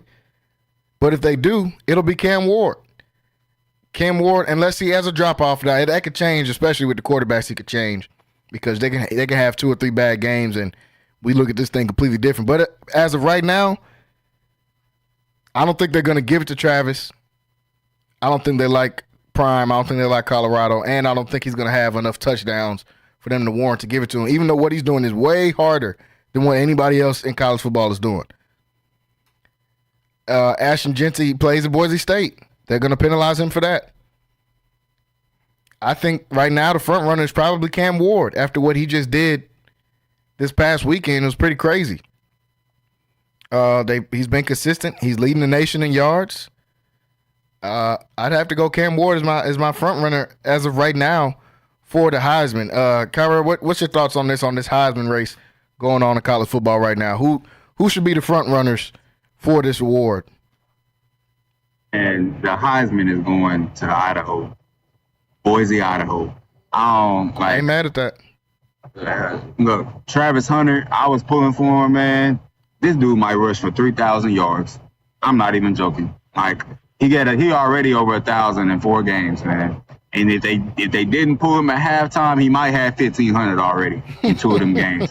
Like, y'all don't understand. This is not a talent. Oh man, like, it's not a talent thing. Like, everybody is getting hands on him. You know, these men weigh the same. You know, they weigh and they run just as good. Like, are they line? Like, you know, when teams get lower, you know what I'm saying? Like the lower leagues or whatever, Utah State and everything, the real difference, especially D1 to D2 and D1 to lower D1, is the trenches, right? For sure. He getting hit in the backfield. They blowing through the line. He getting hit in the backfield a lot of these plays, and he's shrugging them off.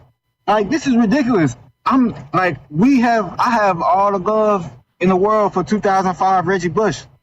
Okay, I felt that year I fell in love with the number 5 and just being amazed at football was Reggie Bush. Honestly, like, I had never seen that before. Man, this dude is better. He's better running the football. Reggie could catch and everything, but dude, this dude is better. Reggie would go, he could miss, you know what I'm saying? He would go untouched a lot, and he would just run away from you and never. This is different. Like, dude is getting hit in his legs. He's stiff arming people. Like, they wrapping him up and they can't get him down. You know, like, he's juking people. He like this is like Kamara and like Derrick Henry shrunk into a 5'9" back. Please, I beg y'all to go watch this man play football. I don't know how this dude only had the offers he did coming out of Frisco Lone Star. That's another reason I'm going even heavier, man. This Texas right here. You hear me? This is Texas football dominating. Okay? DFW at that. Like, it's Texas football dominating. And the fact that this man, the Heisman race is over with. Unless Travis Hunter Travis Hunter got the best shot to me. Cam Ward I think he's gonna be in the mix, but I can't see. Then this dude might rush for 3,000 yards. To just put it in perspective, at this point last season, he has double the yards as probably the greatest running back in our lifetimes, Reggie Bush, double the yards of Derrick Henry, who was in the SEC, so we'll give him a pass. But and who's the other guy? It was one more guy that he had double the yards to that won the Heisman. 1,000 yards after 4 games. Mark Ingram, it's 12 probably. games. Maybe, yeah. But I think it was somebody even more famous than that. I want to say Barry, but no. It ain't Barry. It might have been. But look, I don't know. We can say Mark Ingram because my point still remains the same. 4 games, 1,000 yards. The season is 12 games long. Do the math. Do the math. That is 3,000 rushing yards, not total. Rushing. I don't care if he played at Jackson State. 3,000 yards is unheard of. Like, it's unheard of. And then the way he's doing it, he's not going untouched. This man is breaking 2 or 3 tackles minimum and taking it 60 yards. That is crazy. Crazy. First overall pick. I'm telling you, I have never come on, man. See, we start taking it too far. No, man. Derrick Henry, who else, man? Saquon. I have never seen players break this many tackles on this many runs and take it to the house. Speed, power, and his hands don't look bad. I want him number 1 overall. I don't see it. Who? Will Campbell? Travis? I love Travis, but this dude is trying to ruin your career. You're supposed to be this dude. We're supposed to be talking about you like this. And we still can because you're on both sides of the ball. That's what's going to save Travis, is the uniqueness of the player he is in both 2 sides of the football. But, man, this type of dominance running the ball has not been seen. Boise State, Utah State, wherever you want to play him, 3,000 yards, if he gets that, it's over. If he really get 2,500 rushing yards, it's over. But I just don't see, man, I don't see anybody keeping up. He's not going to play nobody. He's not going to see anybody that's going to stop him. This man has the most rushing yards per attempt versus 8-man boxes in college football history. 9 yards per carry against 8-man boxes. They putting everybody up there and they can't get him. Like, that's crazy. Crazy. I'm done. Yeah, man. I agree with your point of him being a Heisman favorite for sure. His stats are definitely warranted that. But number 1 overall pick is just crazy. I'm not taking no running back number 1 overall, and neither is anybody in the league. No one's doing that, especially not a 5'9" running back. Now, I do agree he's having one of the better seasons of all time. But it's not like we've never seen the we've never seen it type thing is not true. It's not true. We've seen guys have seasons comparable to this playing against much better competition. Melvin Gordon rushed for 2,600 yards. You forget about a lot of backs in here, man. Melvin Gordon almost rushed for the 3,000 yards you think he's going to get, and he was playing in a Big Ten who is night and day competition to what dude is playing. Dude is doing incredible things, and I'm not even trying to hate on him even a little bit. He's, like I said, outside of Travis Hunter, he's the best player in college football. It's really ridiculous watching it. It just looks like a video game. It looks like a video game, like somebody's playing it on rookie or on freshman, whatever game you're playing, on just the easiest mode possible.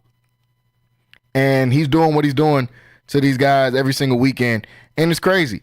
But do I think he's the best running back of all time? No. Do I think he's the best running back in the last 20 years? No. I don't think he's better than Derrick Henry. I think they would have put Derrick Henry in jail if they would have put him on Boise State and the things he would have been doing to those guys. Because Derrick Henry was doing that in high school too. Gentry did play good in high school at Lone Star. Derrick Henry was playing at 6A in Florida and was doing the same numbers that he started doing in the league and in college and high school. He was averaging 300-something yards a game in high school, playing at the top level in Florida. Derrick Henry came and won a Heisman at Alabama playing against all NFL guys. Alshon Gentry might have been tackled by one guy in the NFL, maybe, that's going to go to the NFL. Maybe this year. Maybe one person that he's played so far will maybe make it as a 7th-round pick in the NFL. Outside of that, he's not even playing NFL talent. So I understand it is all college football, and these guys are all still D1, but it's not the same, especially when you're talking about the running back position, because the guys you're going against matter. He's not running against Ndamukong Suh out there.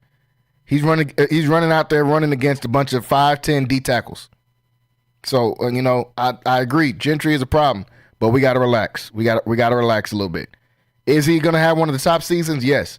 Has anyone had better seasons than this? Yes. So far, I'm not going to put this season so far in front of what Melvin Gordon did in the Big Ten. I'm not even going to mention Barry. Barry Sanders was out there getting 300-plus yards on Oklahoma and Nebraska when the only two good teams in college football was Oklahoma and Nebraska.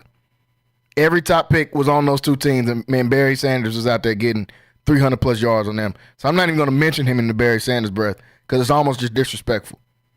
But Ashton Genty, he is a dog, and he is probably going to win the Heisman. I actually hope he's going to win the Heisman because I know it's not going to be Travis because Travis is not going to have the stats to go with it. But hopefully Genty can come in there and get this Heisman because if they give it to Cam Ward, it's because they just want to give it to a quarterback. And I'm tired of them just giving it to quarterbacks just because that doesn't make any sense. Majority of these dudes that won the Heisman wasn't even the best player that year. They just were quarterbacks. I'm pretty sure Bryce Young won a Heisman. Like, come on, like Bryce Young wasn't the best player at any point. He was just a quarterback. So they like to give it to quarterbacks. Hopefully they don't repeat that history and do that again. So we're going to keep an eye on this Heisman race. Hopefully Kyrie will understand he's not going to be the number one pick, but he will get drafted, and that's the good thing. He's going to go in the first round, and that's even a maybe. He's going to go in the first round, later first round, 25, 26, somewhere in there. Derrick Henry was 6'3", 230, destroying people in the SEC, and they took him in the second round for some reason.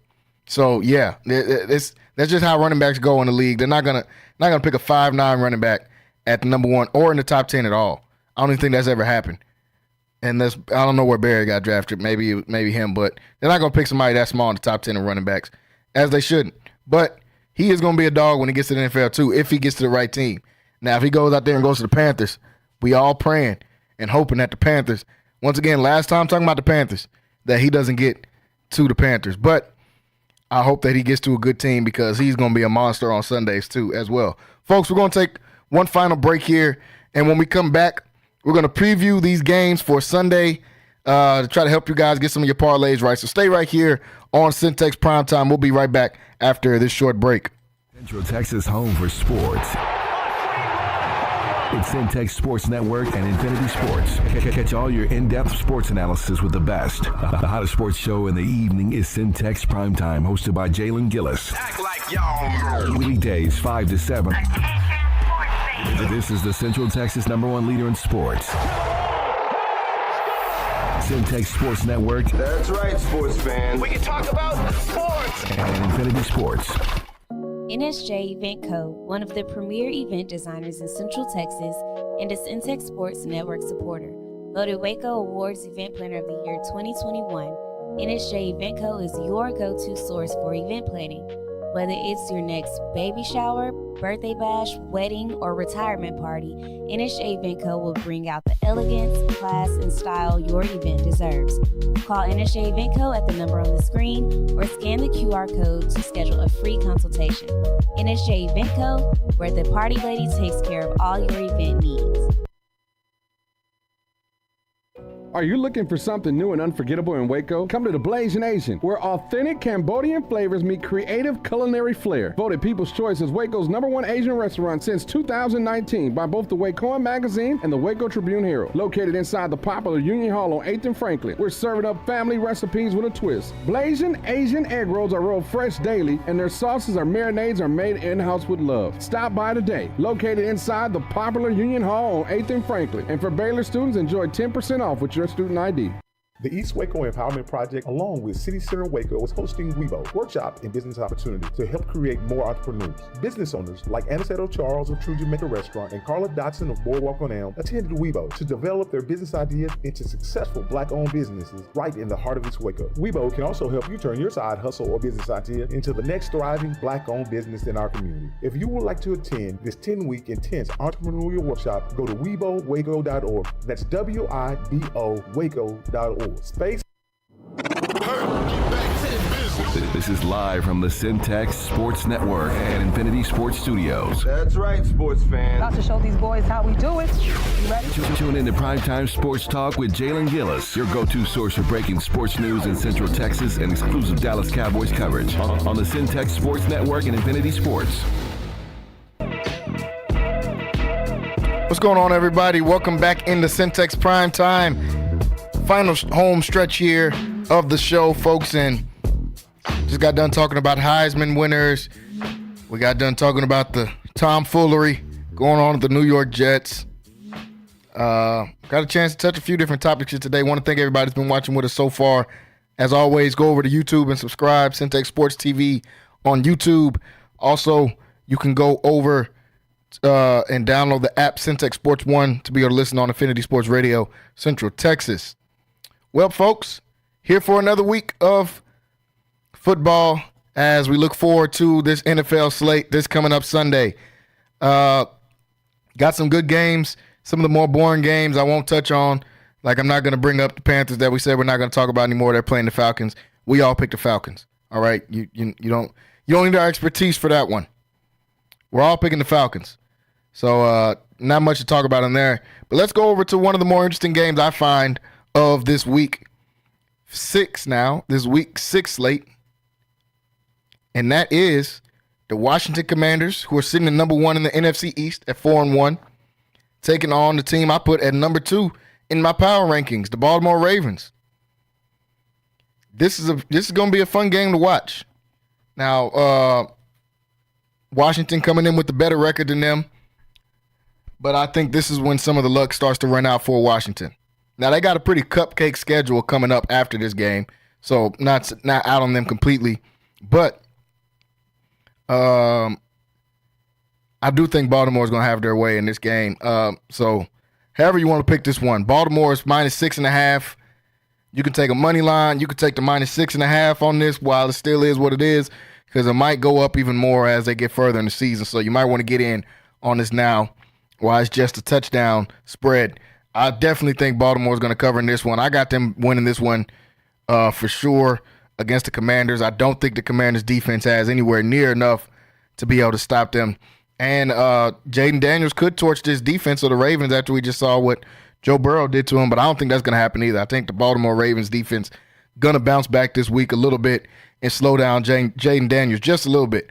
I still think he'll get off a couple times here and there, but won't be his best game of the season in my opinion. Kyra, what you think about this one? Baltimore -6.5 against Washington. Where you at? Yeah, they're going to get I don't want to curse, man, but it's over with for them. They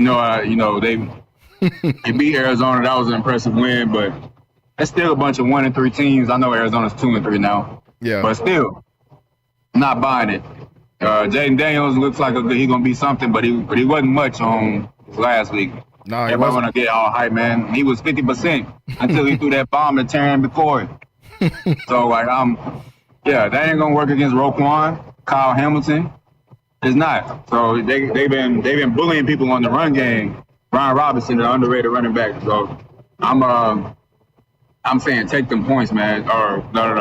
I don't know. Well, I don't know what the terminology is, but if Ravens 6.5, take that. Yeah. I'm agreeing with you for sure on this one. Ravens 6.5. I think that's a pretty lock. If there are any locks in this version of the NFL so far this season, I think that's a lock. Let's go to one that's a little bit more difficult to pick, even for me. And that is the Detroit Lions and the Dallas Cowboys at 3:00. Dallas obviously showed improvement against the Steelers. Not a lot of improvement, but they did show improvement, which is good. The best thing about it is they unlocked a running back. I don't know if Rico Dowdle will be able to keep it up, but if you do that against the Pittsburgh Steelers, I'm just going to think that they got something there, and they might have a chance with this Rico Dowdle kid. We'll see. But they're taking on another team I had in my top 5 in the Detroit Lions. I would be, if this was somewhere else, I'd be tempted to take maybe Dallas on the points. Right now they got Detroit -3. And but with it being a home, man, and the way that the Lions run the ball, I gotta take that -3 with Detroit.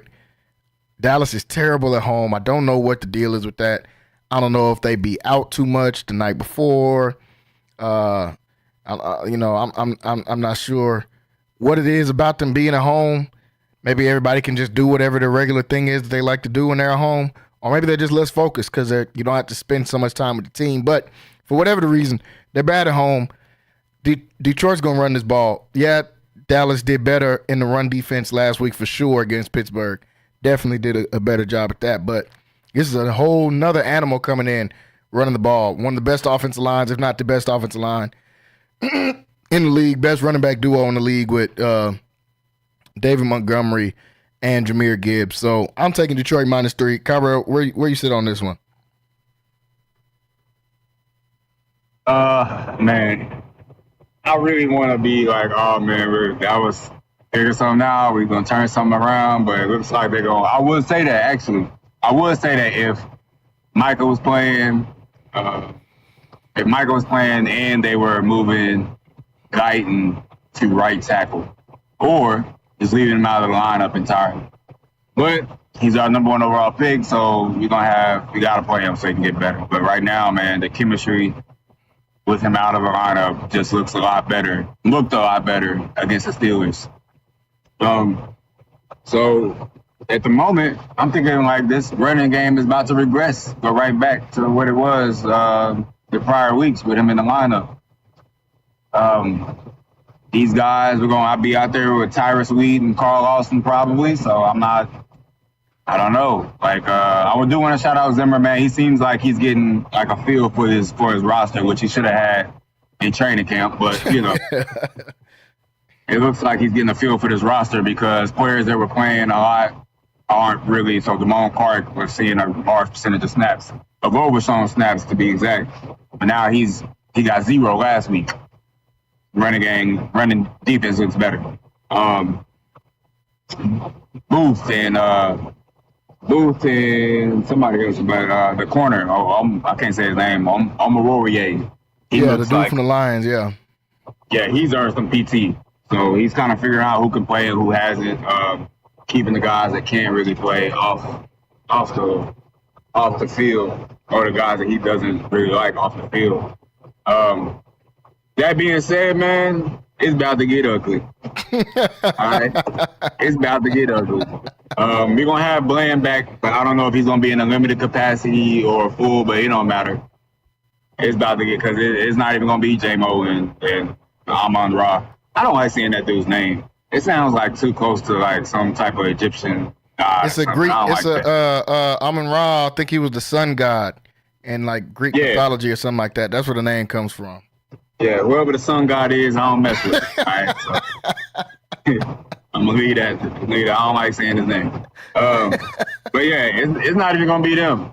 It might be the only person I'm really worried about is what's the tight end's name? Sam Laporta. Laporta, yeah. The receiving game, I'm worried about him. Everybody else, I think they might have a good game, but they're not really scaring me. It's gonna be the Montgomery and Gibbs show. I mean, yeah. I know who I'm picking in my parlays this week, and it's gonna be them. You better get in early because it's gonna be too high by the end of the week. For sure. I'm not doing yards. I'm just they split too many carries. But over on touchdowns, for sure. Oh, yeah. Because, I don't even, man. I hope Dak tore down his house this week. I don't know, man. He tore down his house? I don't know what that was about, but he tore down his mansion out in Prosper. For what? I guess he's doing something. I don't know. Might be building a bat cave. I don't know. I ain't got millions of dollars. People get too much money and run out of stuff to do. They just tear this whole one down and build a new one. Why? I don't know, man. But ain't none of my business. I'm in the trying to get $6-figure business. Man, who you telling? Who you telling? I ain't got enough to even worry about his business. Yeah, he can do what he wants. Yeah, he can knock it over himself. We agreeing on this. I'm thinking Detroit going this way. Now, since we are the flagship station for the Dallas Cowboys here in Central Texas, 94.5 FM, I got to ask, though, what would this mean for the Cowboys if they are able to win this game? They moved to 4-2. They beat the Detroit Lions. Does that propel them to a playoff run? Does that make them contenders? Or what happens if Dallas does go out here and win this game? Where does that move the needle for the Cowboys? And if we win this game, we back. Oh, man. We back. No, I'm just playing, man. But if we win this game, I think we're going to be that team that we're going to be like, I don't know, man. If we win this game, it's going to be a good win. But right now, the NFC is wide open. So, it is. It would be funny if this the year that we kind of break through and we have what I feel to be less talent and inept coaching staff. But, I don't want to say we're going to be garbage, but we might, and I don't know, bro. Like, we might have like a Giants, 07 Giants year or something like that. But we're not going to be world beaters. We're not going to be the class of the NFC. If we beat them, I guarantee we lose next week. It's just the nature of us, you know. They don't got it. Brandon Cooks is your second best receiver, and I know I said Brandon Cooks was this, that, and the third all offseason and leading up, but he's not. I was wrong. Yeah, he's done. He's not. Tolbert's number 2 receiver anyway. Tolbert's number 2, and he's done. He's not. He ain't going nowhere. All right. Yeah. Patrick Creighton is his ceiling. Yeah. So I just think that. Yeah, man, it'll be a good win. Like, I'm going to enjoy the win, but I'm not going to change. I'm not going to have Super Bowl aspirations now. The only way I get Super Bowl aspirations is if they get Dak another weapon. Because Dak is a different quarterback when he has a bunch of weapons. Like, he enters in. Now, when he has his weapons, now he can play with those guys. He can play with them. He's not better than them, but he can play with those top 3 guys in that same tier. But he needs weapons. That's why he's not there. Because when he don't have weapons, he's a middle. He's like top 10 quarterback. With him, he's a top 5. So unless they trade for somebody, man, I'm not gonna get my hopes up about this team. It's gonna be a week-to-week basis. If we win, we win. But if we win, I'm not gonna come out here and say, "Oh yeah, we were better than everybody." No, we just won. You know, like I'm not gonna say we can't lose. No, we just won. Because I guarantee you. And look at the talent on this team. It's not it, man. It is not. We're not going to win this game, bro. Because for one, they're going to run the ball 35 times, throw it 15, and that's how this going to shake out. They got a first-class offensive line because that's where they've invested. But it seems like they done had like all the years that they've been collecting all these picks. It seems like it finally worked out because the O-line has 3 first-round draft picks, maybe 4. I can't remember. But the defense is probably we're not gonna have the offense to combat that. You know, we're just not. They're gonna double CD because he torched them last year. And number two, I know supposed to be talking about the Cowboys, but I just need y'all to understand the state of the Lions right now. They was pissed. They felt like they should have won last year. They felt like they got hosed last year. They did.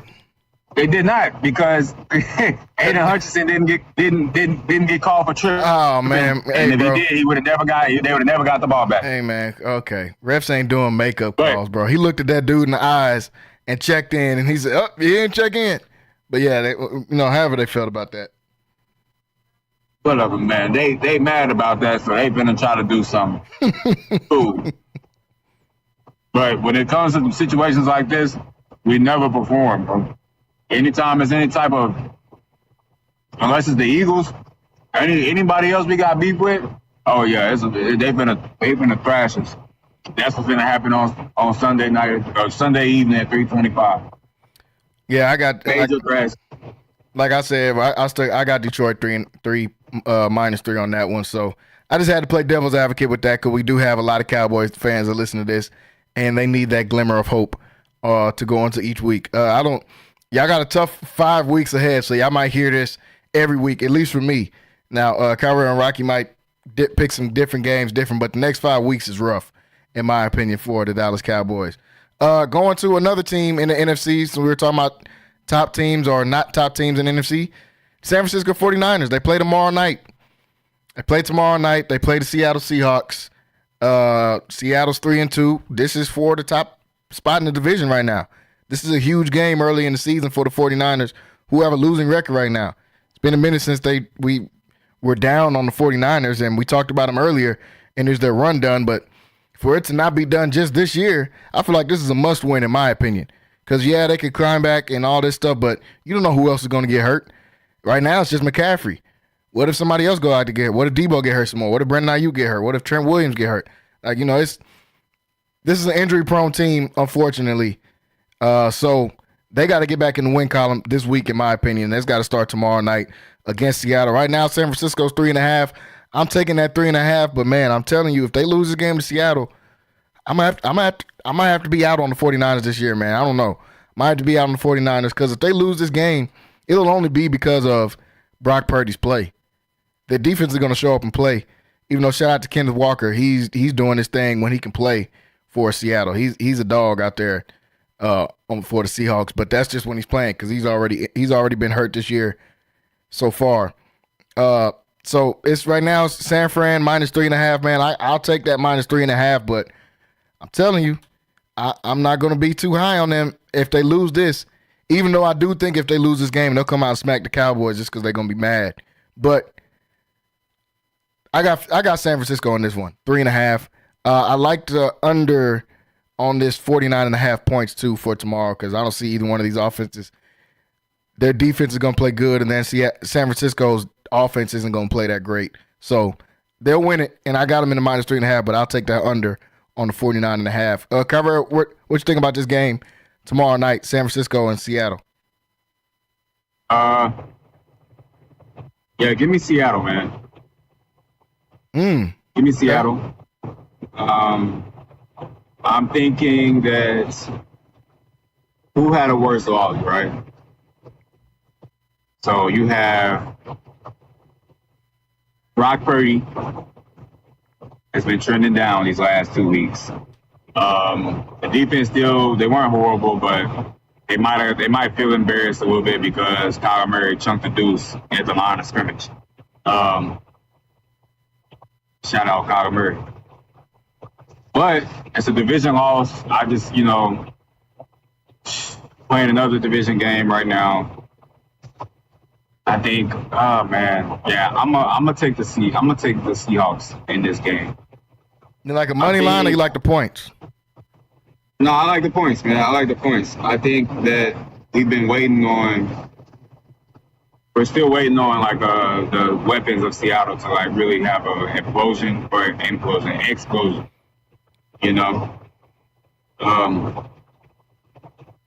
Gosh, man, this is a pick'em, honestly. To be completely honest with you. It is. But yeah, give me Seattle, man. I think Purdy's being figured out. And my money's on that we don't see the Purdy of old for a minute. And I think the Seattle defense gets back on track against a quarterback that, of his skills. So I don't know, man. Minus 3.5. I feel like you shouldn't even play with that, honestly. Yeah, let's do the money line. Money line Seattle? Yeah, let's do the money line Seattle. And don't roll like that. But hey, don't hate me for this one, man, because you know what? Yeah, woo, boy, that's a game though. I'll be excited. Yeah, I'm just glad we got a good game on Thursday again. We usually get the trash games on Thursdays, but back-to-back weeks. Yeah, I'm about to say last week was a really good game, and then this week is a good game. So they're doing a little bit better about the scheduling for these Thursday games. But watch it be a field goal derby. Yeah, I mean it might be. I wouldn't be shocked at that. That's why I said take that under. I don't know what they're thinking with the 49.5. I think this is going to be a 17-14 game. Right. 50 points. Come on. Yeah. 25 from 2. No. This could be 20 to 16. Literally, that might really be the score for real. I don't see them getting that. So my favorite pick on that is the under on that 49.5. But I took San Francisco minus 3.5. Kyrell took money line on Seattle. So to another toss-up game that not a lot of people talk about, but this is an interesting one to me just because these are two teams that I have no idea what's going on. But they're both not bad, I guess. And that's the Los Angeles Chargers versus the Broncos. It's like a random game.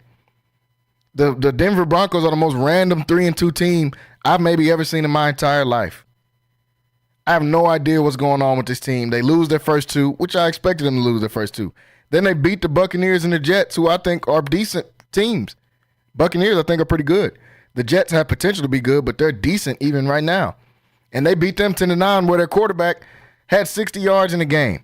Then they come out and blow the Raiders out. The Raiders aren't good, but I just didn't know that this offense could score 34 points. They come out and score 34 points against the Raiders, and Bo Nix goes 19 for 27, 2 touchdowns, no picks. So I don't know what's going on in Denver. I have no idea how to grade this team. And the Chargers are just as random. I think the Chargers are pretty good, and I think they're well coached. But their quarterback is hurt. And he played against the Chiefs last week, and then he had a bye week to get more healthy. So I'm going to assume he's playing, and maybe he'll be a little more healthy now. But they've had injuries on their O-line. Joe Alt was hurt. I think they're going to get Rashawn Slater back, so that's big for them. Right now, this game is -3 for the Chargers, and I honestly have no idea how to pick this game. I have no idea. I don't know what Broncos team is going to show up out there. I think the Chargers are slightly consistent, but this being the game at home for Denver, they've won 3 games in a row. Man, it's tough. Give me the points on Denver, man. I'm taking Denver +3 on this one. I don't even like it. I ain't even telling y'all to follow me at all on this pick. I'm taking Denver +3. This is a confusing game to pick. I'm taking Denver +3 though, man. They're on a 3-game winning streak. I guess I got to go with them. I guess that's why I even brought this game up, because it's so confusing, but it actually has potential to be a pretty good game over this weekend. Kyra, what do you think about this game, Denver and the Chargers? I don't care. Yeah, I don't care at all. That's what makes it fun to pick. Yeah, okay. So Bo Nix versus Justin Herbert, and then Denver defense. I'm taking the Chargers, man. I like old Jimbo, in the way he does things. They were winning until Herbert got hurt. Yeah. Oh, yeah. I like the way he calls his games. I like that he doesn't really give folks a chance to give folks he don't really do too much with the football. I like how it's a run-heavy coach. So I'm just going to go with old Harbaugh versus over Sean Payton. That's how I'm picking this stuff. I would take the Chargers -2.5. So, yeah, let's do that. I ain't mad at that. And Denver, they got a white corner, man, so you got to look out for them. He starts. And he's not bad. Shout out Riley Moss. This is, something you never thought you'd see out there. A white corner coming back into the league. I haven't seen that, I don't think, in my life. Seen some DBs, John Lynch, a couple here and there. White corner, that's crazy, though. And he's nice. That's what makes it even crazier. So, not going to pick the Carolina game, obviously. I think Pittsburgh is going to beat Las Vegas. I don't want to talk about Vegas. Indy and Tennessee, I don't think it gets any worse than that. We're going to see some pretty horrible quarterback play in that game as well. Last one we'll do. Let's do this. Let's do this. The early game, the Jacksonville versus Chicago. Jacksonville finally got back in the win column, and Chicago picked up a win. And Caleb Williams actually looked pretty decent. Right now they got a Chicago -2.5. I'm going to take the points on Jacksonville, man. I think Jacksonville – I just don't think Chicago's good, honestly, really. I think Chicago's got some pretty wonky wins in there, and I think Trevor Lawrence has potential to torch this defense. They got a super ugly win against Indianapolis, but at least they did score 37 points. So that's and then going against the Chicago defense, I got a couple players out there, but you definitely can get off on the Chicago defense. If Jacksonville can just rush the passer, get pressure on Caleb Williams, I think they'll be able to win this game. And right now, it's Chicago -2 is the line. I'm taking Jacksonville +2.5 though. What you think about this one, Cairo? Give me the Bears, man. I'm not going. The Bears. The Bears. Shave my beard and I only have a mustache, so I don't want to watch this game. Yeah, man. I'm banking on Caleb Williams having a turnaround, just kind of a breakout game. It might have been last week against the Panthers, but I'm betting that this Jacksonville defense, who's been everybody's put up points on them, I'm betting he does the same thing. So I'm going to take the Bears in this game. If you want to, as far as bet-wise, I would actually go Whew. Give me the over. Give me the over on 44.5. I ain't mad at that. I like that. I think that neither one of these teams are going to be able to stop each other, and we're going to have a lot of points. Another 2 or 3 touchdowns for Caleb Williams, another 2 or 3 touchdowns for Trevor Lawrence. Facts.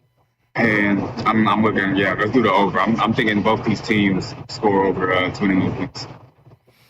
Yeah, I ain't mad at that. The over is probably the best pick out of all of the ones. Money line, spread, or total. Points is definitely the best pick here, 44.5.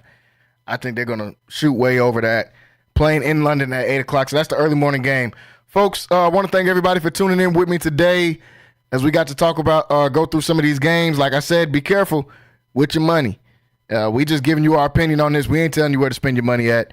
But once again, thanks all y'all for tuning in with me today. I'm going to be back for tomorrow to close out the week. Thursday night football. We'll talk more about that San Francisco and Seattle game. We'll talk about La Vega starting district play on Friday. And we'll talk about a few other things, man. So get ready for that tomorrow, 5 o'clock, 5 to 7. Be there, be square, man. Once again, thank you guys.